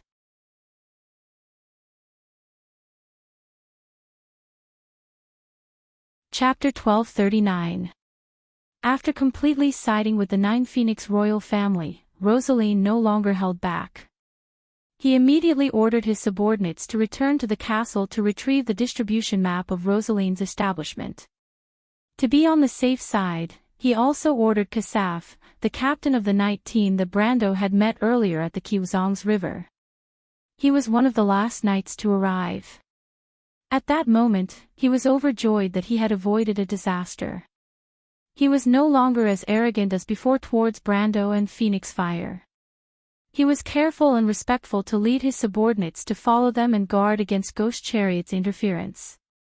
However, he also understood that the probability of Ghost Chariot going to such great lengths to intercept such a distribution map was close to zero. He was only doing this to show that he was willing to cooperate with them. Brando was quite satisfied with his attitude. This Rosaline lord did not seem to be very capable, but at least he was sensible enough. That was enough. In times like these, he always preferred sensible people. Kasaf and his subordinates quickly left, leaving only the others to accompany Brando and Insursta in the cold wind. After September, even the sea breeze at Rosaline Harbor was somewhat dry. The biting cold wind from the sea made one's face hurt, but without Brando's approval, most of the people present did not dare to express their dissatisfaction. As the Lord of Rosaline, the plump city lord naturally lived like a prince. Even if the weather was a little bad, he would not be willing to go out, let alone this unpleasant autumn wind. But at this moment, his expression seemed to be one of joy. To be able to chat with Brendel, or rather, to be able to answer Brendel's questions, was enough to make him feel extremely honored. Speaking of which, not to mention Rosaline, even in the swift plains, how many people could converse with the celestial beings above the clouds at any time? Because of Lord Rosaline's attitude, Brando quickly understood the situation here. With Deputy Marshal Brando's occasional confirmation, he roughly grasped the cooperation between Ghost Chariot and the people here. Just as he had expected, the Ghost Chariot was the most powerful force in the Swift Plains, but their cooperation with Lord Rosaline was not as straightforward as he had imagined. Normally, as the more powerful party, the Ghost Chariot would rarely exchange any meaningful opinions with Rosaline. Most of the time, it was a one-sided order. This was because the Rosaline family needed their protection. Since they needed help and were far weaker than the other party, there was no need to talk about cooperation. This was a very normal thing. Since this was the case, the cooperation between both parties was not as sincere as imagined. Otherwise, Lord Rosaline would not have been immediately moved by Phoenix Fire's suggestion. Brando also noticed that Lord Rosaline was always evasive when it came to this, so he could not help but suspect that there was more to the cooperation between both parties. However, this had nothing to do with him, so he let Lord Rosaline be. He did not pursue the matter, nor did he confirm it with Marshal Brando. His magnanimity surprised Lord Rosaline, and he became even more determined to stand on the side of the Nine Phoenix royal family. Other than that, the locals did not know much about their cooperation. The only thing Brando knew about Ghost Chariot was that Fong Chi, whom Phoenix Fire and Mr. Liu called the 1-in-1,000 years genius of the Ghost Chariot clan, might be staying near Rosaline at this moment. However, Lord Rosaline did not dare to confirm this piece of information. However, Huang Hua had told him that Fong Chi was one of the core members of the Ghost Chariot, so he might have two elders accompanying him at all times. Lu Yin asked about the strength of these Ghost Chariot elders and learned that they were about the same level as Mr. Bobin, which meant that they were half a meter. Of course, their battle experience was far inferior to the veterans of the November War. Brando was known as the White Wolf of the Far region. 60 years ago, his swordsmanship had reached perfection, and he was the strongest existence among the 12 deputy marshals. Even if the other party still had strength on the surface, according to Brendel's attitude of being lenient to the enemy, he should have no problem dealing with the Ghost Chariot with the help of the Great Elder, or even a genuine Supreme Class expert. Almost a quarter of an hour had passed during the conversation, but the knight still needed some time to reach the castle. During Brando's conversation with Lord Rosaline, he noticed more than once that the young man named Seabass, the adopted son of Na Axayan, wanted to come to his side a few times. However, he seemed to be hesitant and did not dare to come over in the end. However, his actions attracted Brando's attention. He thought of something and took out the diary. Previously, because his attention was diverted by Lord Rosaline's knights, he put the diary in his pocket and did not have time to read it. Now that he had recalled this matter, he was a little curious. He thought to himself that he was not familiar with this place, so who would pass the message to him? Now, it seemed that it was impossible for Mr. Liu to do so. Could it be this fellow's secret enemy? Brando could not help but look at Lord Rosaline in front of him. Although the latter saw Brando take out the diary, he did not notice it. In fact, he did not know that it was a diary. He flipped open the diary and thought that if this was a message from the Lord's secret enemy, then he would just pretend that he didn't see it. In any case, this person was now considered an ally, and his attitude was quite good. Regardless of whether it was from Marshal Blanche or Phoenix Fire, he had no reason to go back on his words. Brando first apologized to this potential friend in his heart, then he flipped to page 177 according to Seabass' instructions. Counting the pages might take some time for an ordinary person, but for a person with high perceptive perception like him, it only took a moment. When he saw the words written in crooked handwriting on the page, his gaze suddenly froze. At first glance, he could tell that the words were written by a non-dominant hand. Although the person tried to cover it up, he could still tell that it was written by a woman. The other party had made a lot of details in the words. To an ordinary person, it was almost flawless, but he was not an ordinary person. Tolman was a scholar who specialized in ancient languages. When Brando first met him, he naturally asked for the knowledge and experience of similar scholars. Tolman's attainment in the language could be said to be better than Erwin and many of the half-baked staff who worked in the reference room and the Royal Library. The text message on the page read, "The real purpose of the Ghost Chariot in Rosaline was to covet the stone notebook found by the 17th generation of the Rosaline family, because this notebook recorded a long-rumored secret, the mystery of the Emerald. The people of Nine Phoenix believe that the mystery of the Emerald Dragon contains information about the whereabouts of the heart of the Emerald Dragon, which is also known as the Heart of the Emerald. After my investigation, I found that it is actually the Pearl of Nature. Mr. Brando, if you are still concerned about this news, please come to Rosaline Castle to find me." Brando tore the page with a snap, then crumpled it into a ball and put it in his pouch. Whether it was the mystery of the emerald or the heart of the emerald dragon, he did not care about them. There were so many treasures in this world, and he could not have them all. Moreover, after seeing the treasures of the Termosian people outside the elemental barrier, it could be said that his vision had improved a lot, and his interest in these treasures of the lower realm had faded a lot. However, the last few words on the note deeply touched him. The 7 divine swords. The pearl of nature. Naturally, that was something he was determined to get. But now he was more concerned about whether this thing was real or not. Who was the person who sent him this diary? How did they know that he needed this thing now? And it seemed like the other party knew him, otherwise he would not have been able to call out his name. He had just entered the city today, and even if the other party was the archenemy of Lord Rosaline, it was impossible for them to investigate him so thoroughly. He raised his head and looked at Seabass, who was not far away. The latter's hair stood on end under his gaze, and it felt like he was being stared at by a hunting beast. Brando raised the diary, which had a feminine aura, and waved it in front of the other party. Who asked you to deliver it? The youth was stunned, then shook his head vigorously. Sir, I can't say. But didn't you say that as long as I read this diary, I can tell you this? Seabass glanced at Lord Rosaline, who was not far away. He thought to himself, that was then, this is now. If I were to mention Miss Delphine's name in front of Lord Rosaline, wouldn't I be betraying her? Brando saw through his gaze, so he turned to Lord Rosaline and asked, Do you know him? Lord Rosaline looked at Seabass in confusion. Fortunately, he was not a truly important person. Even though there were many servants in Rosaline Castle, it was not to the extent that he did not recognize his own blacksmith's apprentice. I think I know him. Lord Rosaline raised his head and said angrily, Who are you, and why are you here? How dare you not answer Sir's question?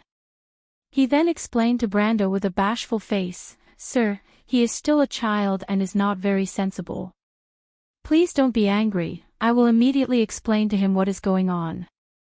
Brando shook his head. There is no need for that. This is a clever lad, and he is a good person. Seabass was still a little uneasy at first. After all, he did not know the consequences of going against the will of an important person. His uncle, Enchanting, who was behind him, kept winking at him, but for Miss Delphine, he was ready to go all out. P.S. As usual, the progress did not follow my expectations. Clack clack clack, the world is indeed peaceful, and everything is normal. Silently vomiting blood.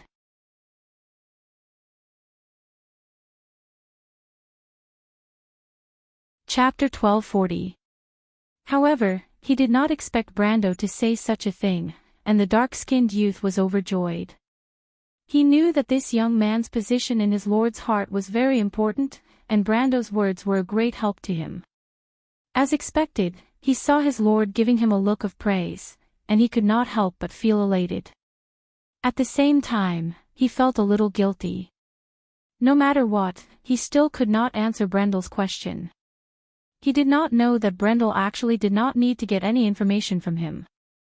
From Lord Rosaline's reply, Brendel knew that this letter should be from within Rosaline Castle. Then this person's identity was somewhat interesting. The other party seemed to be a female.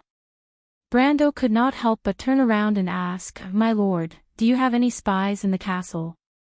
If you send someone to retrieve the blueprint, will they threaten your family? Rosaline shook his head, Don't worry, my lord. I am usually alone. Even though I have 2 sons, they are not in Rosaline right now. But when he said this, he suddenly paused and revealed a somewhat hesitant expression. Brando thought to himself that he did not even have a daughter. That was strange. Other than that, what other women would have a higher status in the castle? Could it be that the butler was a woman? Other than Ondina and Flofa, he had not seen any other nobles using female butlers. Hence, Makarov and the rest looked at him strangely. In fact, Tonagel and Radnor had said that he was a lecherous man. It was not that he did not know about such rumors. Brando did not notice Rosaline's expression immediately, and asked casually, "My lord, do you have any guests in the castle?" He did not expect that his casual question would cause such a huge reaction from the other party. Rosaline immediately stuttered, as though he had suddenly thought of something, but could not say it out loud. If he had not noticed the flash of hesitation in Lord Rosaline's eyes before, he could not help but notice the huge change now. He wondered if he had hit the nail on the head. He subconsciously asked, "What is it, my lord?" Rosaline opened his mouth and was about to answer, but at this moment, a group of people riding on wingless dragons rushed over in a panic, causing the stones on the ground to jump up. Brando turned around and saw that those people were Kasaf and his men that he had sent out earlier. Before they even got close, they saw Brando and his lord and shouted, "Bad news! My lord, Miss Delphian has been taken away by Ghost Chariot's men." "What?" Rosaline's expression immediately changed, as though his worries had come true. He swayed on his horse, and if it was not for Brando's quick reflexes, he would have fallen off his horse again. At the same time, Brando heard another shout from behind him. "What?" He heard it clearly. It was the voice of the young man called Seabass. Brando's heart was suddenly clear, as he had heard it clearly. Miss Delphian has been taken away by Ghost Chariot's men. There might be many people in this world named Delphian, but he did not doubt that Miss Delphian was the daughter of the Prime Minister. Although he was not sure how she came here, or how she knew that he was looking for the nature pearl, the contents of the letter in his hand had proven everything. No wonder he felt that the writing style was familiar. Back at Fathom Port, this Prime Minister's daughter had been doing paperwork for him, and he had seen many of her reports on the front line and supplies. When he heard this name, Brando could not help but frown. Back at Fathom Port, he had forgiven this woman, and after that, she seemed to have let go of her hatred. However, later on in Rushta, when the Roman's aunt went to the Cat and Beard Inn to save the waitress, she discovered something. Later on, she had privately mentioned this matter to him in the White Rose Garden. Although he was not completely sure, when the Roman was plotted against by the tree herders, this Prime Minister's daughter might have played a part in it. Brando actually believed this at that time.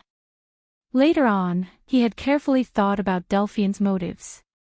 She had meticulously planned to help him fight against the Empire, and on the surface, it was for the Nydevan family. However, this statement was a little abrupt, and not only him, but Medisha and Amandina had also reminded him more than once. Even the little princess, who was usually aloof from worldly affairs, had a conflict with her. In fact, he knew in his heart that her intentions were not that simple, but when this woman was caught in the dragon flames, she was indeed a little pitiful. For the sake of the Silver Dragon Lady, he had agreed to let go of his hatred. But later on, he realized that Delphian had done this to create an irreconcilable hatred between him and the Silver Queen. Because the Empire could not be overturned, the hatred would continue.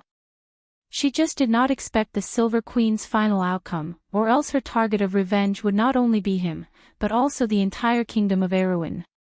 After the trip to the elemental barrier, especially after the battle with Dusk, he gradually understood this matter. It could only be said that this woman's heart was really too crazy. He recalled the time at Fathom Port, the Prime Minister's daughter who often buried herself in writing records in the study room. The sunlight that penetrated through the grated window fell on her body, and she seemed so quiet and skilled. He really could not believe that such a woman's heart could be so vicious and paranoid. Thinking of this, Brando could not help but hesitate. First, he doubted whether the letter was real or fake. No matter how Delphian knew that he was looking for the nature's orb, after playing the trick of crying wolf for so many times, it was natural for people to have this kind of association, which made him suspect that the woman was lying. To be exact, he did not want to save such a woman, nor did he want to have any dealings with her. In fact, because of the Roman's experience, if she was in front of him at this moment, it was still a question whether he could control himself from killing her. On the other hand, there was only one nature's orb in this world, and it might be the only way to save this world and save the Roman. If he missed this opportunity, who knew how much time he would have to waste? If the nature's orb was really a 9 Phoenix, he did not know when he would be able to return here. Going back and forth would take almost a year. While he was still hesitating, Lord Rosaline could not help but say, "My lord, Miss Delphian is the most distinguished guest in my territory." He subconsciously looked at Brendel and Blanche with pleading eyes, but he did not dare to say the words out loud. There was no such thing as a free lunch in this world, and he could make the Rosaline family owe him a favor if it was someone else. However, to someone like Brando, a favor from the Rosaline family was not worth much. In fact, Brando did not need to turn around to feel that the young man named Seabass was also looking at him with a burning gaze. Thinking of Delphian's usual behavior, he could not help but shake his head. He thought to himself that this woman really liked to play with people's hearts. It was impossible for him to have any good feelings towards such a person. However, Huanghua did not know that the person at the center of this topic was such a person. She could not help but show a look of disgust. The people from the ghost chariot actually kidnapped a lady. They are getting more and more despicable. However, she did not ask her teacher to help. In 9 Phoenix, a teacher was like a father. The decision of the elders was not something that the juniors could interfere with. Brando did not say anything. He made the best choice, which was to pass the crumpled letter to Huanghua. Huanghua was slightly stunned. She raised her head and looked at him with her clear black and white eyes, puzzled. "Take a look. This might have something to do with the royal family of 9 Phoenix," Brando answered. Huanghua nodded seriously. She opened the crumpled letter, glanced at it, and cried out in surprise. Then, she raised her head and looked at Lord Rosaline, who was not far away, with a burning gaze. "My lord, do you know about the mystery of Emerald?" Lord Rosaline's expression changed immediately. He looked at Huanghua suspiciously, then at Brando. Huanghua seemed a little anxious. The mystery of Emerald was related to the legitimacy of the royal family. For a long time, the Jade Phoenix bloodline and their allies had been searching for the whereabouts of the heart of the Azure Dragon in 9 Phoenix. They did not expect the Ghost Chariot clan to take the lead here. She had previously asked Brando for help in a hurry, which was actually against the etiquette of the 9 Phoenix. However, as a daughter of the royal family, she had to put down her reservations for this matter. One could imagine how important this secret was. Her fixed gaze seemed to have seen through Lord Rosaline's heart. She immediately said, "My lord, no one knows better than the Jade Phoenix bloodline what the mystery of Emerald means to the Rosaline family. The 9 Phoenix can give you what the Ghost Chariot clan cannot. You should know what I'm talking about." Lord Rosaline seemed to have understood at once. He turned to look at Mr. Bobin, who nodded at him immediately. As an important minister of the Rosaline family in the previous dynasty, the Marshal obviously knew some of the secrets of the Rosaline family. The mystery of Emerald might mean the legitimacy of the 9 Phoenix bloodline, but to the Rosaline family, it was just a bargaining chip. If they wanted to rely on this thing to ascend to the throne of the 9 Phoenix, they were really thinking too much. Lord Rosaline obviously understood this. He suppressed the ambition in his heart and quickly nodded at Brando and Huanghua. Brando's heart sank immediately. He was almost certain that Delphian did not lie to him about this matter. The mystery of Emerald was indeed in the hands of the Rosaline family, and that thing was very likely related to the whereabouts of the Nature Pearl. Then, he had no choice but to take action. You're tuning into the LoveLore Library YouTube channel. We're so grateful for your support, and don't forget to subscribe to join us on this incredible journey through captivating stories. Your generosity through donations truly makes a world of difference, as it's the primary source of revenue that allows me to expand and enhance this channel for you. Thank you from the bottom of my heart for being a part of this adventure.